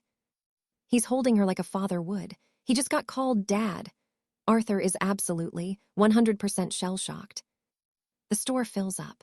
A winged lady coos over how adorable the little dragon child is. Another customer walks up to the counter, remarking that Arthur's daughter is a true beauty. Even an old turtlekin asks if she followed her father to work today, handing her a small gift. Arthur is frozen. His brain has officially left the building as he tries to process the situation. Alara is happily collecting treats from everyone, and Arthur realizes he's now the shopkeeper dad. He thinks to himself, if he'd settled down early, he could have a kid this age. Still, it's surreal. Alara looks up, apologizing for being a bother while he's trying to manage the emporium. She's worried about being too early, but Arthur, he's a softie. He tells her it's perfectly fine. He gently pats her head. Don't worry about it, honestly. You're making my job a lot easier. Alara's eyes widen. Is he serious? Arthur explains the Monday zombies, the cursed start of the week. It's a terrible disease only adults get. When Monday hits, the world feels gray and bodies ache. The Monday blues are real. But then, everyone saw her, and just like that, the mood shifted. The disease was cured. Alara is amazed. Arthur asks if she can help by greeting the customers. A smile would be perfect, he adds. She agrees to try her best, and then the door opens. A mermaid noblewoman stumbles in, looking like she's had the worst night of her life. She's hunting for a hangover cure, dazed and confused. Arthur points her toward the right shelf. She can't find it until she sees Alara. The little girl beams a bright, sweet smile and says hello. Instantly, the merlady feels her heart skip a beat. Overwhelmed by sheer cuteness, she whispers that she can't believe such a wonderful and precious child actually exists. Her heart is practically melting. She tells Cedric he must be thrilled to have such a darling daughter. After finishing her trade, she thanks the shopkeeper, Alistair, and then turns to the little draconic maiden, Lyra. She tells the girl that seeing her made her day so much brighter. With a final wave, she exits the outpost, and Cedric calls out, "Come back anytime." In his head, Cedric realizes something big. Lyra isn't just cheering people up, she's a total charm. She's actually driving up the shop's profits. For a kid her age, this is one seriously impressive feat, no doubt about it. Finally, after the exhausting rush, Arthur decides to help the little one with her gift. He asks if she's got her pigment sticks ready. The girl beams and says yes. They clear off a wooden table to start the project. Cedric says they'll begin by sketching the base layer. He asks what kind of meadow she's imagining. She smiles, picturing a vast field stretching under a crystal-clear, sapphire sky. Our hero tells her to fill the parchment with that vision. Once the drawing is done, they'll attach the paper flowers they crafted earlier. She's all in. Cedric watches her work until the shop bell rings again. A new customer has arrived, and he turns to greet them. It's a feline folk who just stepped inside. The cat man asks where the traveler's rations are kept. Cedric points him toward the next aisle. The cat man grunts a thanks and starts browsing. Cedric thinks to himself, "Things are going great today. Is dealing with customers really this easy when you have a dragonborn helping out?" But then he looks at Lyra. Something is wrong. He calls out her name, sensing her sudden, desperate distress. Grabbing her friend's sleeve, the girl whispers, "Alistair, that cat. He's got something black on him." Cedric is confused. The customer's fur is a light ginger brown. "What do you mean, sweetie? What's going on?" He wonders if she means his dark tunic, but she clarifies, it's his soul. His very heart has turned pitch black. The shopkeeper and the draconic girl duck behind the counter, keeping a sharp eye on the catman's every move. Cedric asks if she's saying he's a bad customer. She nods. Apparently, when someone plots evil, their heart turns dark as ink. Impressed, Cedric asks if she can really sense that. She confirms it. She can see people's spirits changing in real time. Cedric thinks she's destined for greatness with a gift like that, but right now, he's debating what to do. The catman looks normal. Looking at the girl, Cedric remembers something the manager mentioned. Dragons can sense the flow of magic and intent. That settles it. He trusts her judgment completely. He tells her to stay put while he grabs a heavy wooden mop. He starts cleaning the stone floor for no apparent reason. But as he mops, his eyes never leave that feline. Cedric is waiting for one false move. In his mind, he's daring the cat to try something, to steal or run. With a sharp smirk, he vows that the second this feline acts up, he's delivering some mop-style justice. After browsing the snacks, the catman picks up some dark cocoa truffles and walks to the counter to pay. Wait, what? He didn't do anything. Cedric freezes, his face going totally blank from the sheer surprise. The customer feels the awkward tension. The catman snaps that he just wants to buy his snacks, making Cedric jump. Snapping back to reality, Cedric starts processing the trade, but his mind is racing. What am I missing here?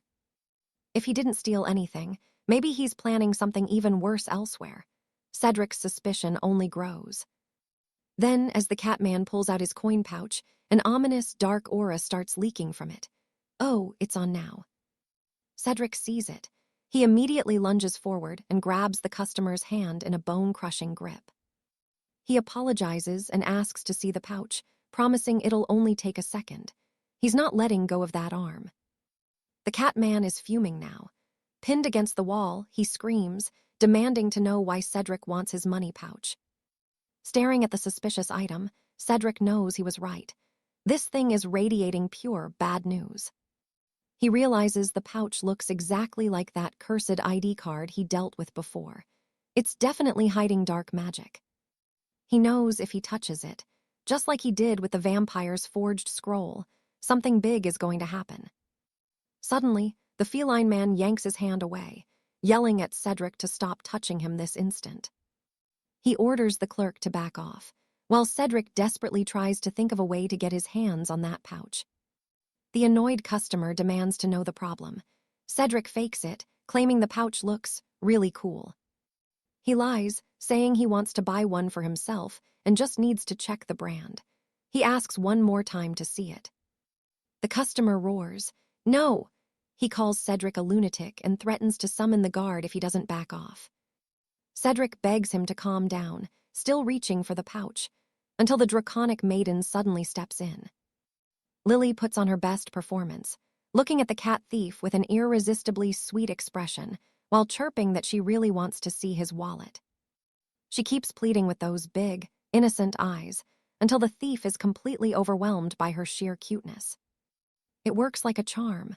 The cat man is so flustered and dazed that he accidentally fumbles the wallet, dropping it right onto the floor. Cedric doesn't miss a beat. He seizes the opening with lightning-fast reflexes. He snatches up the wallet, silently praising the little dragon girl for the perfect distraction. But then, things get weird.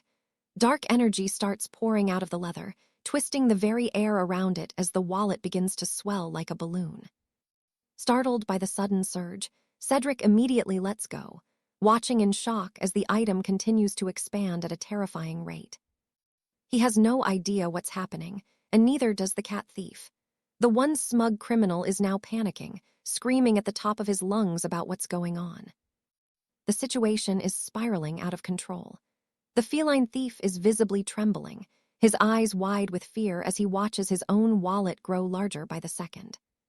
Seeing the danger, Cedric grabs Lily and pulls her behind the counter to shield her. Just in time. Boom! An explosion rocks the shop, filling the room with a blinding, brilliant light. When the glare finally fades and the dust settles, the shop is a total wreck. Dozens of items are scattered everywhere, having burst out of the exploded wallet. Cedric stands there, absolutely bewildered by the mountain of loot. Then it clicks. He looks at the items on the floor and realizes they're all stock from the shop's own shelves. He glances at the trembling cat man and pieces it together. This thief was using an enchanted wallet to systematically strip the store bare. The culprit is hiding nearby, shaking like a leaf. Cedric tells Lily to stay put for a moment. He reaches for his mop, not for cleaning this time. He slams it down right in front of the terrified cat with a heavy thud. Cedric is pissed. With a voice like thunder, he tells the thief that he has exactly one thing to say, and he better listen closely. He orders the cat to take his junk and get out of the shop immediately, warning him to never show his face here again. He adds a final threat. If that feline ever comes back speaking that ridiculous fake accent again, his face is getting wiped with the mop. Cedric's expression is pure nightmare fuel. Petrified, the cat thief doesn't wait around. He bolts out of the store like a shot. With the threat gone, Cedric finally exhales, though he can't help but groan at the massive mess he has to clean up. Again. Lily walks over, her voice small as she asks if he's okay. Cedric softens, flashing a reassuring smile and making sure she isn't hurt. She gives him an adorable nod, and Cedric sighs in relief, thanking her for being the real hero in stopping the robbery.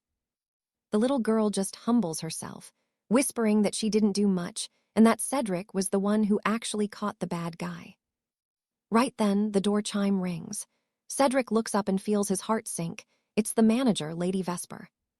She stands there, taking in the absolute chaos of the store. Cedric frantically tries to explain that there were, unavoidable circumstances. Lady Vesper just gives a dry, awkward chuckle, asking if he could maybe explain those circumstances once the dust settles. After hearing the whole story, she looks at the pile of loot and asks if it all really came out of that one wallet. Cedric, still mopping up, confirms it. He admits he's not sure how the cat did it, but it seems every item was stuffed into that one enchanted pouch. Lady Vesper nods, explaining that it was an illegally modified magical tool. She analyzes the remains, noting it was imbued with high-level movement magic and storage expansion. It was even designed to slip past noble security enchantments. She's genuinely impressed and asks how Cedric managed to spot it, leaving the boy stammering, unsure of how to explain his weird gift. Cedric just mumbles that it's a bit hard to put into words. Meanwhile, Lily finishes helping with the cleanup and claps her hands happily. Lady Vesper tries to thank her, but the poor girl immediately retreats in terror, ducking behind Cedric's legs. Cedric watches with a blank face as his boss tries her absolute best to be friendly, but Lily isn't having any of it. Heartbroken, the manager actually sinks to the floor, lamenting that she isn't a monster and swearing she means no harm while Cedric tries to awkwardly console her. To change the subject, Cedric asks Lily if she needs to head off to her lessons at the dame's school. She realizes she's late and nods fast. Cedric helps her with her bag and stuffs the snacks she earned into it, promising they'll finish her mother's gift another day. A few minutes later, the little girl is all smiles again, waving as she heads out the door. Both Cedric and Lady Vesper wave goodbye until she's out of sight. But the manager isn't dropping the subject. She asks point-blank if Cedric recognized the wallet because of his unique anti-magic constitution. Cedric finally admits it. He explains that the second he saw the wallet, everything around it started glowing with an intense, sickly light. He notes that it felt different this time. The sensation was so overwhelming that he knew instantly the item was dangerous. Lady Vesper looks thoughtful. She remarks that it seems Cedric's anti-magic bloodline is actually evolving and getting stronger. She explains that just like how mages get more powerful the more they cast, his unique constitution is likely leveling up too. Because he's been thrown into so much magical chaos since arriving in this world, those experiences are stimulating his hidden power to grow. Lady Alara watched Arthur carefully, noting how his anti-magic powers were growing. She decided they'd dive into that mystery later. Right now, they had a crime to settle. Arthur was honestly confused. Why call the royal guards for an attempted theft? The thief didn't even manage to get away with a single copper coin. Suddenly, a half-elf knight investigator named Sir Alaric arrived. He was there officially to look into the botched robbery at the shop. Alaric got straight to work, asking Arthur and Lady Alara for the full report. As Arthur began recounting the chaos, the knight didn't miss a beat. He was incredibly meticulous, scribbling every detail into his official ledger. Lady Alara nodded along, confirming Arthur's story was 100% accurate. She didn't hold back on the praise, telling the knight that Arthur's quick thinking saved the shop from a total disaster. She even asked Alaric if he agreed. The knight actually smiled. He told Alara she was lucky. Having an employee this capable is a rare find in the capital. Next step, evidence. Alaric asked to check the scrying crystals, the security footage. Alara agreed instantly, even offering to help him sync the crystals. But Alaric waved her off, saying he'd handled scrying stones plenty of times before. Alara just shrugged and told him to take his time in the back room. As soon as the door clicked shut, Alara's expression shifted. She turned to Arthur and dropped a bombshell. Her sister, Lady Yvain, had sent him a massive bonus. Arthur's jaw dropped. A reward. Alara confirmed it was a thank you for his help in cleansing that corrupted soul gem earlier. Being the modest guy he is, Arthur thanked her but felt bad for acting without her permission. He started to apologize, but she stopped him. It was fine, she said. It was just a favor for a partner guild. But she made him promise one thing, no more solo missions without telling her first. Then she got real with him. Before Arthur showed up, she'd been searching for a reliable apprentice for ages with zero luck. She was genuinely terrified that if Arthur left, she'd be back to square one, struggling to run the shop alone again. She practically begged him to give her a heads up if he ever planned on quitting. But Arthur, he didn't even have to think about it. He told her straight up, he wasn't going anywhere. In this strange kingdom, this shop was the only place he felt he actually belonged. He turned a bit red, adding that he truly loved working there, especially with her. Wait for it, classic protagonist charm. He promised he'd stay at the Gilded Griffin for the long haul. Lady Alara beamed, giving him a solid, appreciative pat on the back. Back to her usual confident self, she joked that she was obviously the best boss in the kingdom. But then, things got a bit mysterious. She teased him, mentioning she needed to come up with a proper training plan for his unique, magic-nullifying body. Arthur was about to ask what she meant, but Sir Alaric stepped back into the room, looking very professional. The knight had finished reviewing the scrying stones. He looked at them both and confirmed the investigation was moving fast. He had the thief's description and the exact ritual tools used in the crime. At this rate, the suspect wouldn't stay hidden for long.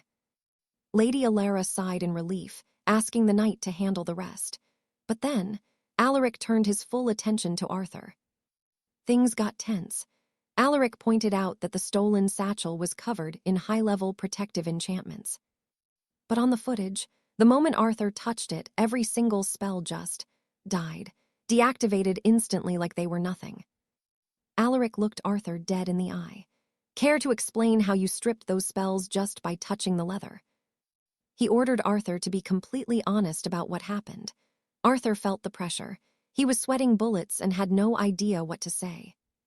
Terrified of blowing his cover, Arthur started to stammer out an explanation about the thief pulling the bag out. But Alara cut him off, warning him not to lie to a knight of the realm. Arthur closed his eyes, looking totally flustered. "I don't know," he blurted out. "I just touched it with my hand and the whole thing just exploded on its own." Alaric looked skeptical. "So you're saying the enchanted satchel just self-destructed?" Arthur nodded frantically. "Probably it just went boom." Lady Alara stepped in to save the day. She suggested the bag might have had an old-school anti-theft curse that kills all magic when handled wrong. She explained that those types of volatile magical tools were actually pretty common in the ancient days. Alaric asked if she used to be a high mage. She didn't deny it, simply saying that based on her experience, it was the only logical guess. It worked. Alaric accepted the explanation and thanked them both for being so cooperative with the law. Before leaving, he asked if they had any more questions. Arthur was ready to say no, but his boss, she had something on her mind. She yelled out a question that caught everyone off guard. "Sir Alaric, when was the last time you actually slept?" The knight tried to play it cool, but his exhausted face told the real story. He admitted he only sleeps about 30 minutes a day. Arthur was absolutely floored. 30 minutes. Alara warned him that's a death sentence if he's out there riding horses and fighting criminals. She told the elf to come back later for a special restorative potion, a proper brew to help him finally get some real rest. Alaric thanked her but hesitated. "I can't. That would violate the kingdom's anti-bribery statutes." Alara just rolled her eyes. "Relax, Sir Knight. The potion costs less than 30 gold coins. You can just pay for it." She made it clear she wasn't looking for a favor. She was just genuinely worried he was going to collapse right there in her shop. Arthur urges the officer to just take the remedy, while the noblewoman looks on with a touch of annoyance. Arthur steps in, noticing Saraphina's hesitation, and swears he has tested this elixir himself, and it actually works perfectly. It tastes just like fresh strawberries and goes down easy, so Saraphina should definitely use it to finally get some rest. Feeling totally cornered, the elf sighs and agrees, promising to return once the official investigation results are finally made public. Some time passes as the patrol carriage rattles away, leaving Arthur wondering what would have happened if he just told the truth. Elinor chuckles, saying the elf likely would have drafted him into the royal guard, since null magic users are so incredibly rare. These specialists are welcomed across the kingdom, but Arthur doesn't think the strict officer would have ever made that suggestion. Based on how she quoted the kingdom's statutes, she seemed like a very honest, perhaps even stiff, high elf lady. Elinor agrees, but notes the elf was likely just avoiding trouble, especially since she apparently only sleeps 30 minutes a day. In her eyes, the officer is clearly struggling at her post, and Arthur suspects it's mostly due to her elven heritage. Looking out at the street, he spots another elf passing by while thinking about the deep-seated prejudice against their entire race. He gets why people are wary after the Great Wars, but it feels wrong to persecute those trying to help other races. Suddenly, the elf on the street slams into a local beastman, and though the poor creature apologizes immediately, things get heated. The elf explodes in fury, screaming that a simple apology fixes nothing and demanding to know if he's being mocked. He asks if the beastman is looking down on his kind, and Arthur realizes maybe the discrimination is about their personalities. Right then, Elinor checks her device and tells Arthur that Isabella wants to meet with him later that very night. Arthur is confused, but the manager explains that she and her sister discussed his unique physical constitution all day yesterday. Isabella found a potential fix, but it makes her nervous, so she wants to talk to Arthur before moving forward. Later, the blue-haired girl explains the plan. Arthur needs to officially obtain a royal void magic license as soon as possible. She insists he would be accepted instantly, and that having the certification would open a lot of doors for him here. Arthur asks what a void magic license even entails, so Elinor explains it's a high-level national certification for magic specialists. Essentially, it marks you as an expert authorized by the Crown to handle dangerous magical artifacts and sensitive mystical matters. Arthur worries if it's even possible for a traveler from another realm with zero identification to apply for such a thing. Elinor tells him not to sweat the details because she's going to pull some strings and handle the paperwork herself. Isabella looks super excited, telling our hero she will prepare everything perfectly, so he should just relax and trust the process. Arthur agrees, then whispers to Elinor, asking if her sister still doesn't know he is actually from another world entirely.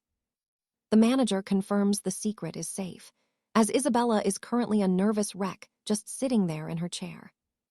To keep things simple, Elinor told her that Arthur was just a boy from a very remote, isolated island territory. Feeling a bit awkward about the lie, Arthur hangs up and approaches Isabella, who asks if her sister explained the plan. He nods, and the girl says she's ready to start, asking if she can finally examine Arthur's unique energy levels. She tells him straight up that he can't hide his void magic gift anymore, because the power is simply getting too strong. It's not that the ability is unique, but his version is special because it presents an incredibly powerful nullification trait. Isabella explains he could purify cursed lands or shut down massive magical engines, and his growing power really needs proper study. She and her sister have worked with many magic nullifying experts before, but honestly, none of them even come close to him. Hearing such high praise makes our guy turn bright red with embarrassment, but she insists he needs to stay positive here. If the public found out about his raw talent, he'd be absolutely swamped with people begging for his help with their problems. He asks if the license really solves that, and Isabella confirms it, since she knows he's currently just a shop clerk. Without a title, he'd have a hard time saying no to people, and handling those requests properly would be nearly impossible. However, with a formal license and a contract, Arthur would officially be part of a registered company under their control. This gives Elinor a legal excuse to tell everyone to back off and leave the poor guy alone while he works. Basically, he'd be in a position where he legally couldn't take on side jobs, and he admits it's a pretty smart play. Isabella adds that the only hurdle is the exam, even though literally any race in the kingdom is allowed to take it. On paper, there's no issue at all, but Arthur realizes that this is actually the biggest problem he's faced yet. He reminds himself that he's just a visitor here who has barely stepped 30 paces outside this apothecary since arriving. To take this national exam, he would have to leave the safety of the shop and face the outside world. Imagine the scene. Arthur realizes he's actually doing this, formally stepping into that world, taking the carriage to the Citadel, and sitting down for the night's trial. He's worried, though. Even if he somehow passes the test, is he ready for the chaos and the people that come with it? Arthur starts second-guessing everything. He's hesitant, but then Alina breaks the ice. She looks him in the eye and tells him her sister is worried sick about him. Ever since he arrived at the tavern, he's been the only thing her sister talks about. And today, she's been a nervous wreck. It wasn't an easy choice for her to suggest the imperial certification. She's had so many doubts about pushing him into this life. Honestly, Alina's never seen her sister act like this before. Then she drops the big question. Does Arthur actually have the guts to take the trial?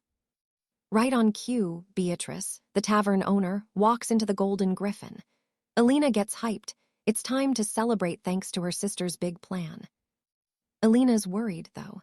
She asks if Beatrice will be all right since she hasn't slept a wink all night. Beatrice just waves it off. Sleep. On a day as important as this, not a chance in the world. That's when Arthur finds his resolve. I'll do it, he declares. He's taking that night's trial.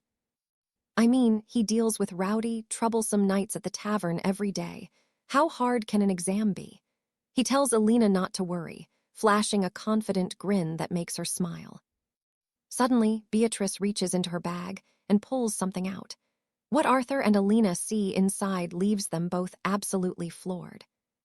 The bag is overflowing with glowing, high-level enchanted charms. Arthur is completely stunned by the sheer amount of magic in front of him. Beatrice explains these are all warded trinkets to help him pass. She wanted to craft them herself, but she ran out of time and had to buy the finest pieces available. Alina looks at the price tags and winces. These things are insanely expensive. But Beatrice doesn't care. She tells Arthur he's officially off duty.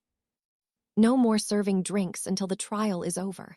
From this second on, they're going to prepare for this together. Arthur's shocked. Is that really okay? He asks. Beatrice doesn't hesitate. She tells him he's the most special child in the kingdom. She's his mentor, his manager, and she's giving him 100% support. It's time for them to give it their all. But then, Alina holds up a finger. She's got a bit of a reality check. She doesn't think they have time to prepare at all. Why? Because the trial is actually tomorrow morning at 9 o'clock sharp. She asks if the two of them are still crazy enough to try. Silence, pure disappointment. But fast forward a bit, and we see the sun rising over a breathtaking, ancient city. After warping in through the mystic outpost, Arthur stares through the glass door, totally mesmerized. Is this the Citadel of Sages? Beatrice nods. She's even thinking of opening a new branch of the tavern here soon. Arthur thinks the buildings look like a public park, but Beatrice corrects him. It's actually the complete opposite. This castle was built ages ago by a coalition of every race. It's the only fortress that survived the Great War. Now it's a symbol of peace and the top academy in the realm. Arthur's a bit lost. Where's the exam hall? Beatrice points it out for him, standing tall in the distance. Arthur thanks her. Having her teleport them right to the doorstep of the center makes a massive difference. She just smiles. It's his first time, after all. She asks him how he's feeling. Nervous, Arthur admits. It's like he's a young squire all over again.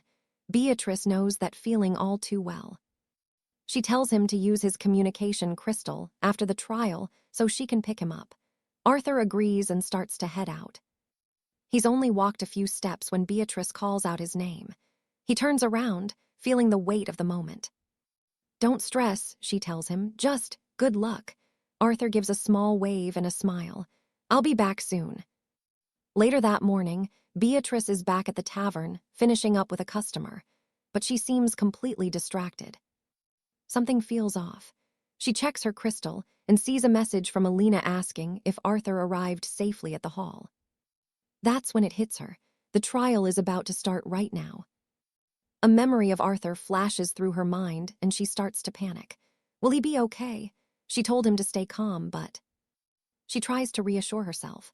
Surely nothing dangerous can happen inside a supervised exam room, right? Meanwhile, Arthur is literally approaching a massive orc. He asks the guy if he can use his magic stone to take photos of his study notes. He explains he left his house in such a rush that he forgot his own books. He asks again, totally playing it cool. The orc, who's actually a huge nerd, feels totally flattered by Arthur's attitude. He adjusts his spectacles, feeling like a genius. "Go ahead," the orc says confidently. "It's not like the ink will wear off." Arthur takes the record and heads to his seat. He sits down, thinking he's at least somewhat prepared, but then he looks around the room. The hall is absolutely packed. He thought this trial was supposed to be rare and difficult, but the place is crawling with candidates. Elves, dwarves, beastmen, you name it. Arthur starts wondering if he's actually the only human in the entire room. He pulls up the photos on his device and starts running a translation spell on the old tests. It's time to see what he's made of. Arthur finally manages to decode the text and begins reading the requirements. He hits a question asking what specific measures must be taken during an emergency. The prompt asks how to stabilize the mana imbalance when a high-ranking shadow spider is struck, but this leaves our hero completely floored.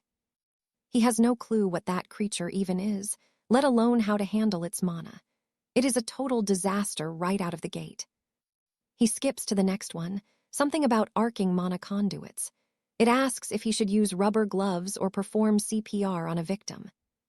Realizing he's clueless there too, he moves on to a question about disarming a runed explosive. Arthur's genius answer: just run and scream. He decides to give it one last shot, desperately searching for at least one question he can actually answer. But as he analyzes the final page, he just goes silent. He is completely dead inside and tells Lady Alara he's definitely going to fail. He looks at the other candidates around him, wondering how they're so calm. Do royal specialists really need to be experts in every single field? Arthur finally understands why Alara was so desperate for this certification. It really is the key to every door in the kingdom. Our protagonist is spiraling. At this rate, he won't just fail his first attempt, he'll be stuck retaking this nightmare for years. Suddenly, the heavy doors swing open. A man with short, fiery red hair and a terrifyingly dominant presence marches into the room. The atmosphere turns ice cold. He announces the exam starts in 5 minutes and orders everyone to kill their mana devices and stow their bags. The man introduces himself as Proctor Sterling. He's the one who will be overseeing this entire ordeal. Sterling goes over the rules with clinical precision. The trial will last exactly 60 minutes. It consists of one auditory portion, followed by 79 multiple-choice questions, with a total score of 200 points. Then comes the heavy warning. If anyone is caught cheating, they're not just kicked out, they're blacklisted from every royal exam in the future. He tells them to keep that threat in mind. This is their only warning. He notes that they can jot down their answers for the listening section directly onto the exam parchment. Finally, he asks if anyone has questions. No hands go up. With a sharp snap of his fingers, Sterling declares the dangerous trial has begun. Part 1, the listening test. A melody starts playing through the room, and Arthur picks up his quill, but he is immediately weirded out. He starts to realize the song is a nursery rhyme. The speakers start singing about an orc family living in a little hut. It goes on about Papa Orc, Mama Orc, and the tiny baby orc. Papa Orc is pure muscle and Mama Orc is just as tough, but the baby orc is a total weakling. But together, they're a happy, strong family. Sterling tells everyone to write the name of the children's song on their sheets. While the others look sweating and nervous, Arthur is just lost. In his head, he's wondering if this is actually a joke. Is this really the elite listening test? He figures it might be a pity question to make sure nobody walks away with a 0. He reasons that since the practice test was so brutally difficult, the real questions must be hiding some insane, high-level trick. But then he looks down at his parchment. The next question literally asks, "What is 1 + 1?" He keeps scanning the page, and it's all the same. Everything is elementary level. He's convinced this can't be reality. Arthur can't stay quiet. He raises his hand immediately to get Sterling's attention. The red-haired proctor looms over him and asks what's wrong. Arthur tells him straight up, these questions are incredibly weird.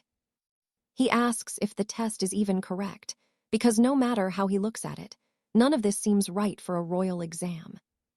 Sterling's response is ice cold. He says there's nothing wrong with the questions.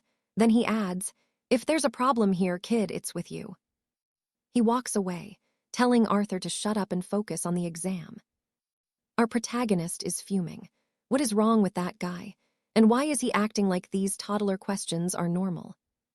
He stares at Sterling's back, feeling his frustration hit a breaking point. This whole situation is completely insane. As soon as the exam ends, Arthur bolts out and hits the street to call his manager. He was only in there for 15 minutes before finishing. Lady Alara picks up and asks if he actually managed to answer everything. Arthur remarks that the certification level in this world is basically preschool level. Alara sounds irritated, snapped back that the intellectual standards of their kingdom are actually incredibly high. She asks if the test was really that easy. Arthur confirms it was, adding that the proctor even insulted him for questioning it. He tells her he finished every single question, but wonders if the other royal exams are just as pathetic. Then silence. The line goes completely dead. Arthur waits, but there's no sound from the other end. Suddenly, Alara just bursts into uncontrollable laughter. Arthur is confused, but she manages to gasp out an apology. She tells him the examiners were actually brilliant this time. Then she asks, "Arthur, did you really not notice anything strange?" Alistair asks if it was a repeat of the last disaster, but Alina shakes her head. The examiners literally layered the entire hall in high-level illusions. We are talking sensory distortion and mind-fogging spells designed to mess with your head. She wonders how the other noble candidates even held it together. Alistair remembers their faces, pure panic. Everyone else seemed to be drowning in the sheer difficulty of the exam. Alina figures the questions were a total trap. To most, it looked like impossible anti-magic theory, which is a complete nightmare to solve. See if you actually try to solve those fake, brain-melting problems and somehow manage to pass. You are just barely scraping by. But if you notice the magic surrounding the paper and manage to dispel it, the real exam questions become a total breeze. A brilliant, twisted way to weed out the weak. Alistair thinks the examiners had a bit too much fun with this one. Honestly, it is basically a practical combat test in disguise. Alistair knows the noble houses are going to raise absolute hell over this. I mean, every single candidate who sat through that mind-bending torture is definitely going to complain to the High Council. But Alina thinks they are smarter than that. They probably prepared 2 sets of questions as a safety net for the regular students. She figures the examiners were thinking, let us give bonus points to the ones sharp enough to see through the illusion. Or maybe they adjust the physical combat trials based on how well the students managed their mana during the written part. Magic is wild, after all. Putting a low-level mage in a high-stakes duel is basically a death sentence. Alistair goes quiet, thinking it over. She is right, magic is unpredictable, and one wrong move means game over. She figures the academy is just playing it safe. Then, out of the blue, she asks Alistair when she should go pick up the young squire. Right now works, our boy replies. She is ready to bolt out the door immediately to get him. But wait for it, a customer walks in. Duty calls and she is stuck behind the counter again. She promises to send a message the second she is free. Alistair just shrugs. He is not in any hurry. Nearby, 2 noble kids start gossiping. Classic. Apparently, there was a massive brawl at the academy yesterday. A girl from the Lantra lineage supposedly started it, but her friend looks a bit skeptical about the whole thing. Was it really a fight? She asks. No, the first girl giggles. It was actually a contest. A contest? Alistair leans in. He is expecting some epic duel, something like back in his own world. He is nodding along, thinking he knows where this is going, but then the little girl drops the truth. It was not a duel of swords. It was a contest to see who was more attractive. Alistair, completely baffled. Apparently, the Lantra girl pulled out all the stops with a cute act. Then a girl from House Alu countered with a charm attack. This went on for hours. Lunch ended, classes started, and these 2 were still going at it. Well, who won? The other girl asks, leaning in. Everyone wants to know the victor. Turns out, nobody. A girl from the legendary Draconis family stepped in and shut the whole thing down just like that. Boring, the boy scoffs. He mentions there is actually a dragonblood girl in his own class too. The girl gets curious. She has seen her around sometimes, so what is she actually like? She is weird, the boy admits. Whenever they are playing and she tries to talk to them, the whole room just goes cold. Total silence. The vibe gets incredibly awkward, and honestly, she is just different from the other Draconis nobles. Suddenly, the white-haired girl notices something. She taps her friend, pointing right at our hero. Alistair is standing right there, shamelessly eavesdropping. "What are you doing?" she shrieks. "Why are you listening to us?" He fumbles for an excuse, but ping. His manager's notification saves him. She is finally on her way. Our protagonist apologizes, tells the kids to stay safe on the cobblestone streets, and beats a hasty retreat. That was way too close, almost got reported to the town guard. But that dragon story, it is still sticking with him. He keeps replaying what the boy said. A strange girl from a powerful house who does not fit in. Alistair wonders if it is the same quiet little girl who is always visiting his apothecary shop. No, impossible. Coincidences like that do not happen in real life. And then, boom, there is his manager. Darkness finally blankets the capital. The city streets look absolutely magical as night falls over the beautiful world. Alistair looks at Alina. He wanted to see if she was okay since she had been awake for 2 nights in a row. He really should have worked the morning shift since the test messed up his schedule, but his boss was not having it.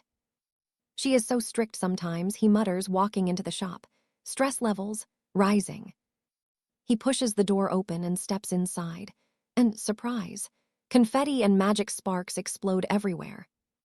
The shop mistress beams at him with a sudden congratulations. Our hero, Arthur, is totally lost, but she just giggles and turns her enchanted mirror toward him. She tells the young man to take a look at the reflection. Arthur freezes. It's the Royal Academy's exam results, and he didn't just pass. He placed first in the entire kingdom. He's absolutely floored. He honestly thought he'd blown the whole thing because the questions were so incredibly bizarre, but he actually pulled off a perfect score. Lady Alara smiles, admitting even she was shocked by such a legendary result. But the celebration is short-lived. The schedule for the practical night's test is brutal, and Arthur realizes he's got 0 time to waste if he wants to survive the next round. Alara cracks her knuckles with a mischievous glint in her eyes. "Why wait?" she says. "We start your training right now." In an instant, she summons a glowing rune circle in her palm, trapping a small, frantic ball inside a shimmering barrier. She dares Arthur to try and touch it. He agrees, reaching out confidently. But the moment his fingers get close, the ball goes wild, zigzagging in impossible directions to stay out of his reach. Then, crack.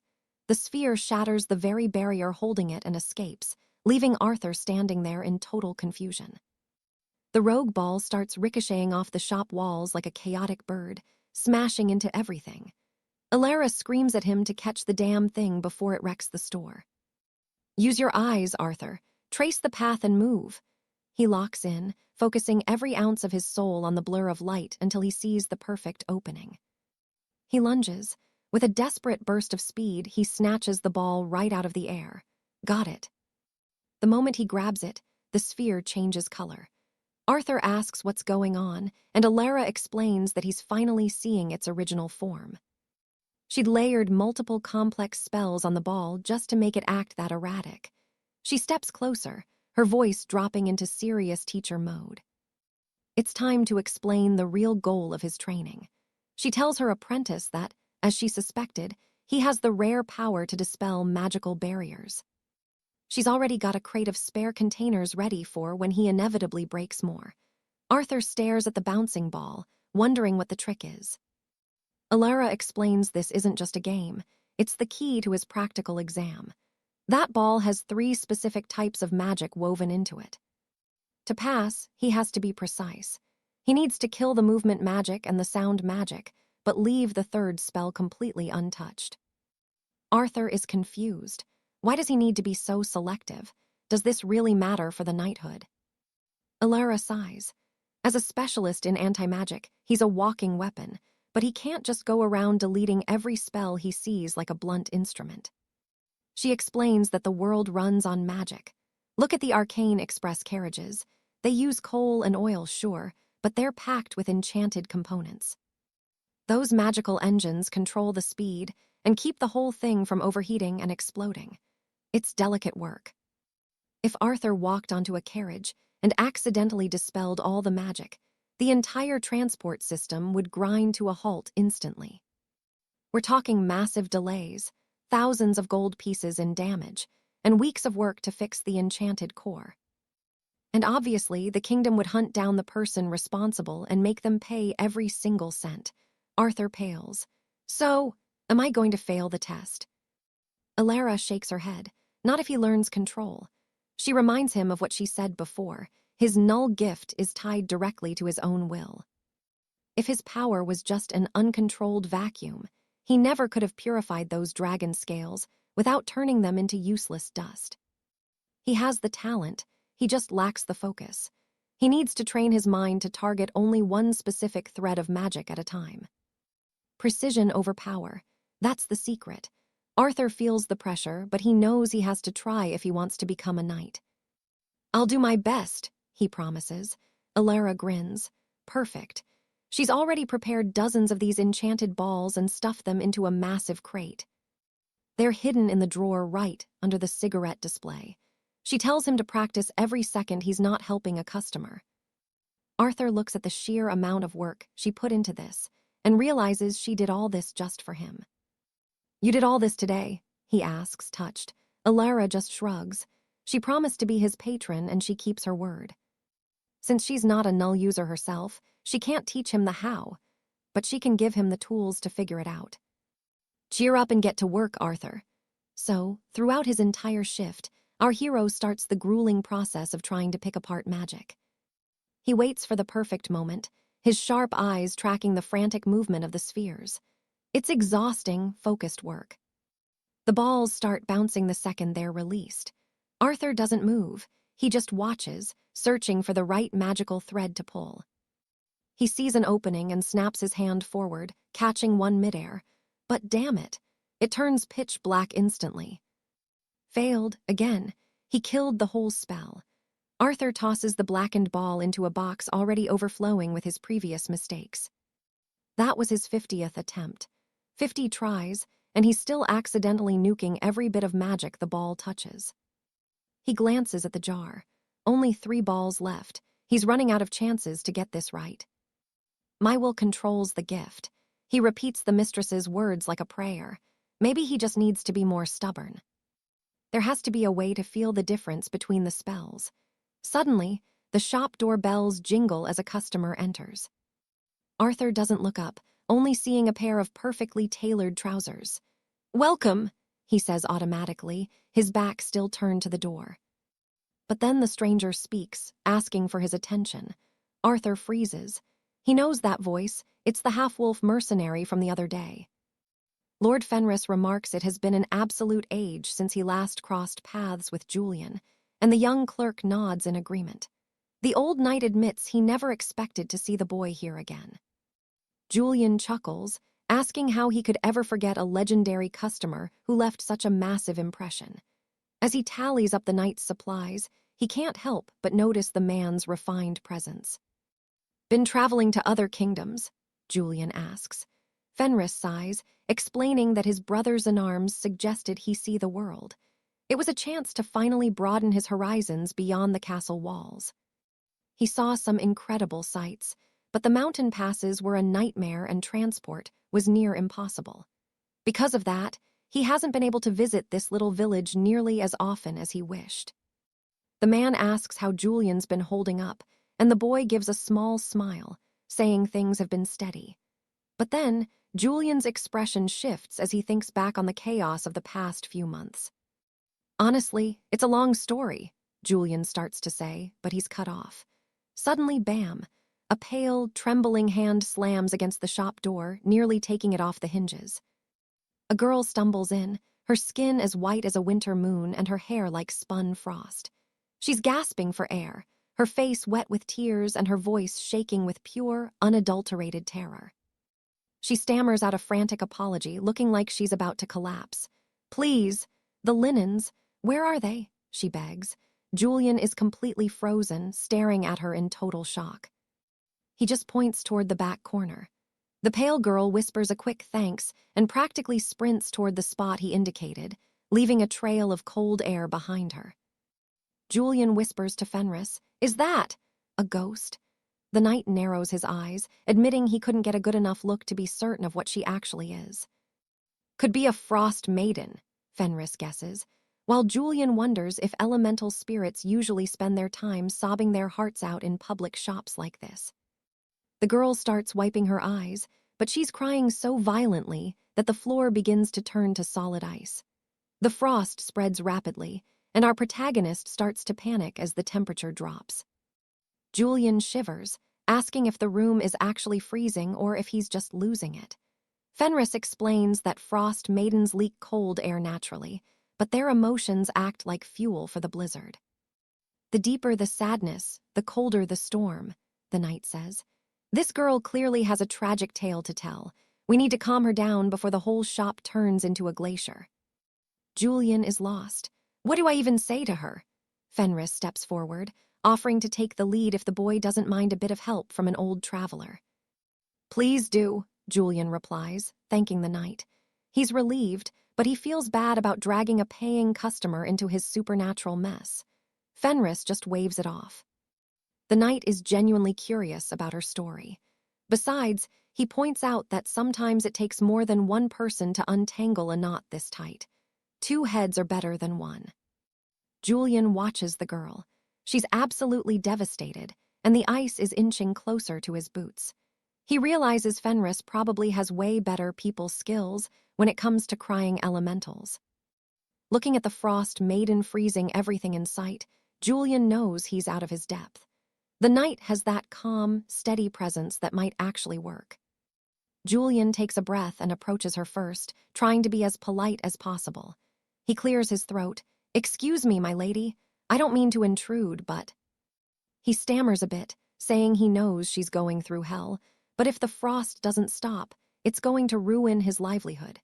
He gently asks her to try and keep it together. But as she looks up, Julian's heart sinks. Her eyes are filled with a sorrow so deep it's painful to look at. She's not just crying, she's completely shattered. "I'm so sorry," she sobs. "Can I just stay for 3 more minutes, please?" Julian can't say no to that face. "Fine, 3 minutes, but that's it, okay." She nods, promising to leave the moment the time is up. That's when Lord Fenris steps in.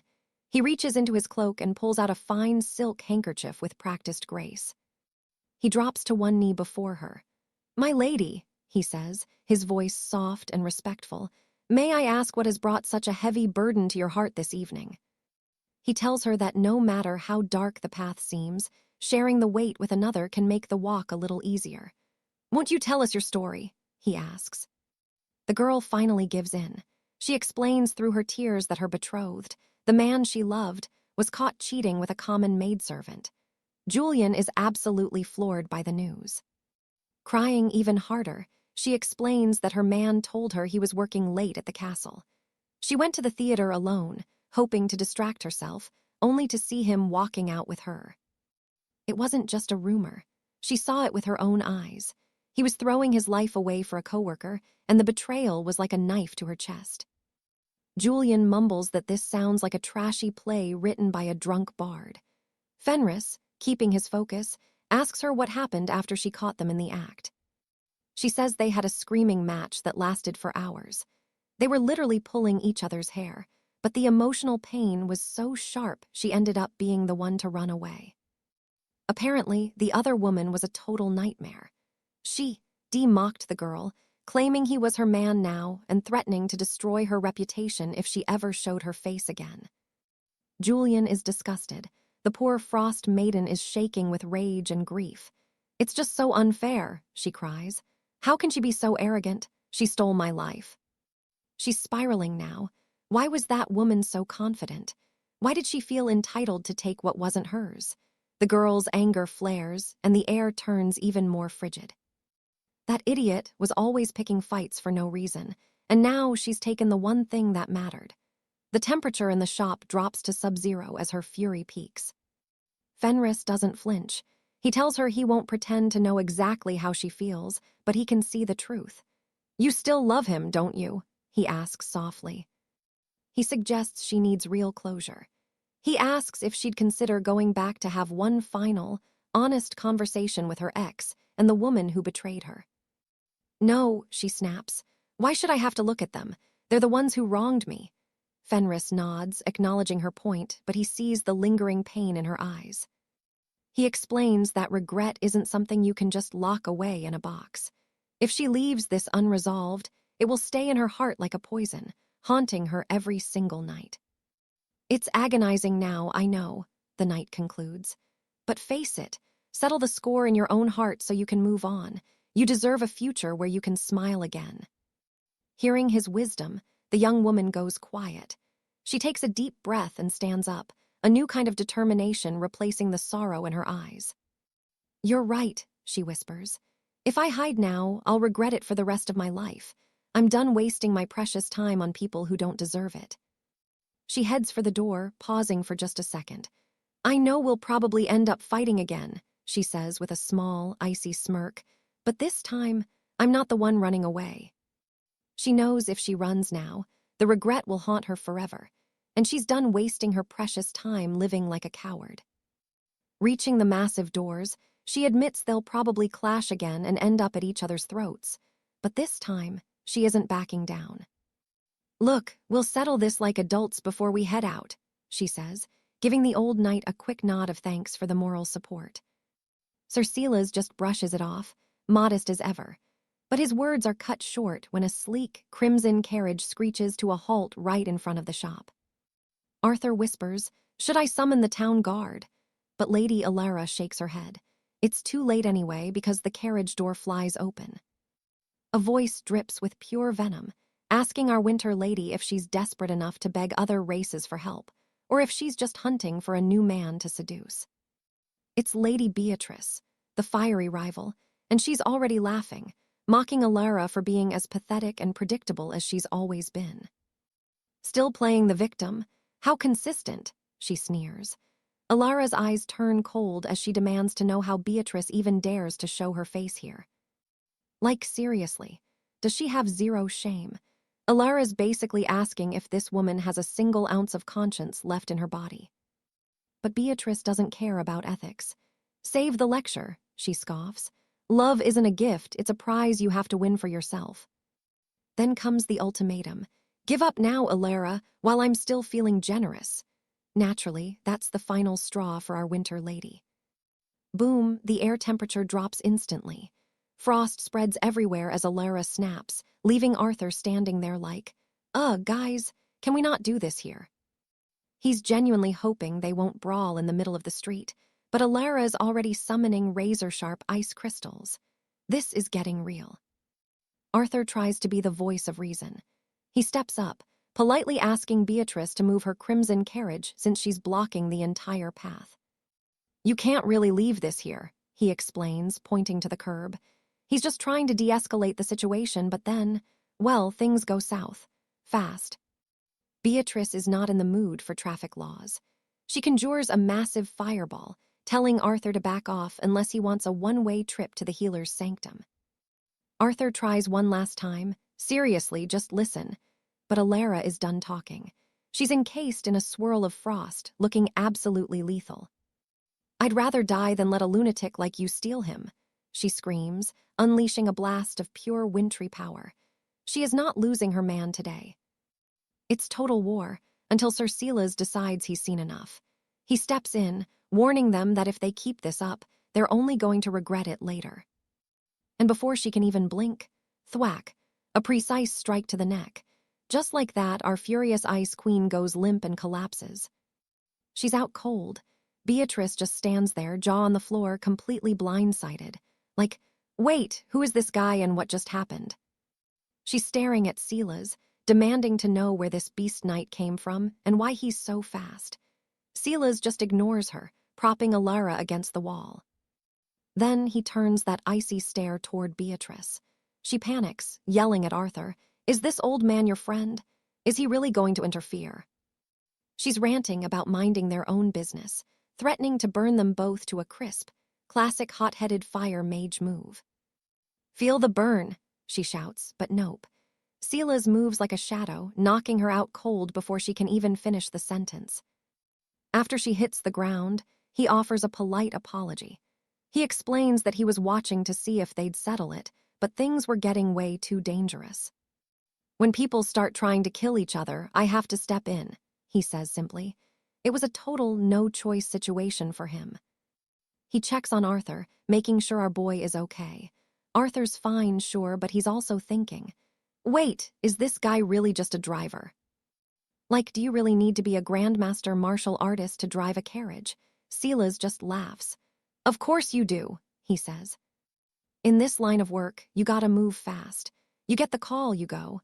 Precision and speed are everything if you want to make it. Survival isn't easy out here," he adds. Arthur's still skeptical, but then Silas looks up at the massive pillars of ice left behind. "This is going to be a problem," he mutters, gesturing to the frozen mess. Arthur asks if they can't just wait for the sun to melt it, but nah. Magic-infused ice isn't your regular slush. It's dense, magically reinforced, and basically refuses to melt like normal water. It's incredibly durable stuff. Silas explains that all enchanted objects are like this. Usually, you'd need a high-level spellbreaker for this. Arthur hears spellbreaker and thinks, "Wait, I can do that, right?" He figures if it's just about dismantling the mana, he's got this. Honestly, this looks way easier than those insane training exercises with the bouncing monospheres. He doesn't even need full concentration. He decides to just let his power flow naturally without overthinking the control aspect. He reaches out and touches one of the jagged crystals. And just like that, poof, the ice starts dissolving like sugar in hot water. Silas watches, his eyebrows practically hitting his hairline.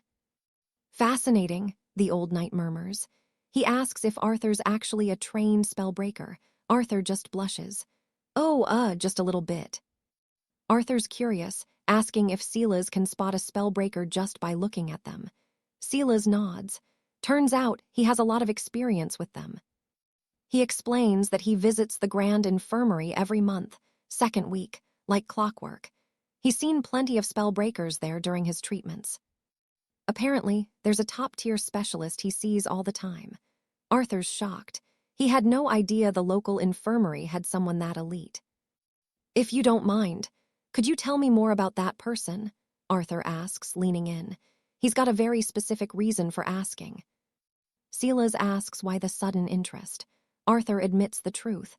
"I'm actually studying for my Royal Spellbreaker certification. The theory, easy. The practice.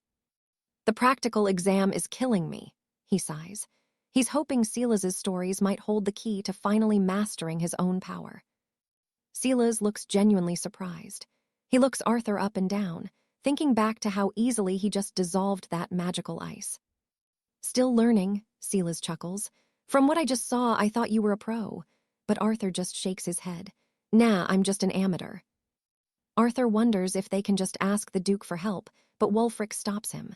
"Let me show you why that's a bad idea," he growls, reaching for his sleeve. He tells him it's faster to just show him, rolling back the leather and thrusting his scarred wrist toward Arthur's face. Arthur freezes. Etched into the skin is a glowing mark, a heavy iron chain binding an ancient magic circle, a slave seal. And that's where we're stopping for now. If you don't want to miss the next epic update, make sure that notification bell is active. See you all in the next one, right here on Top's channel.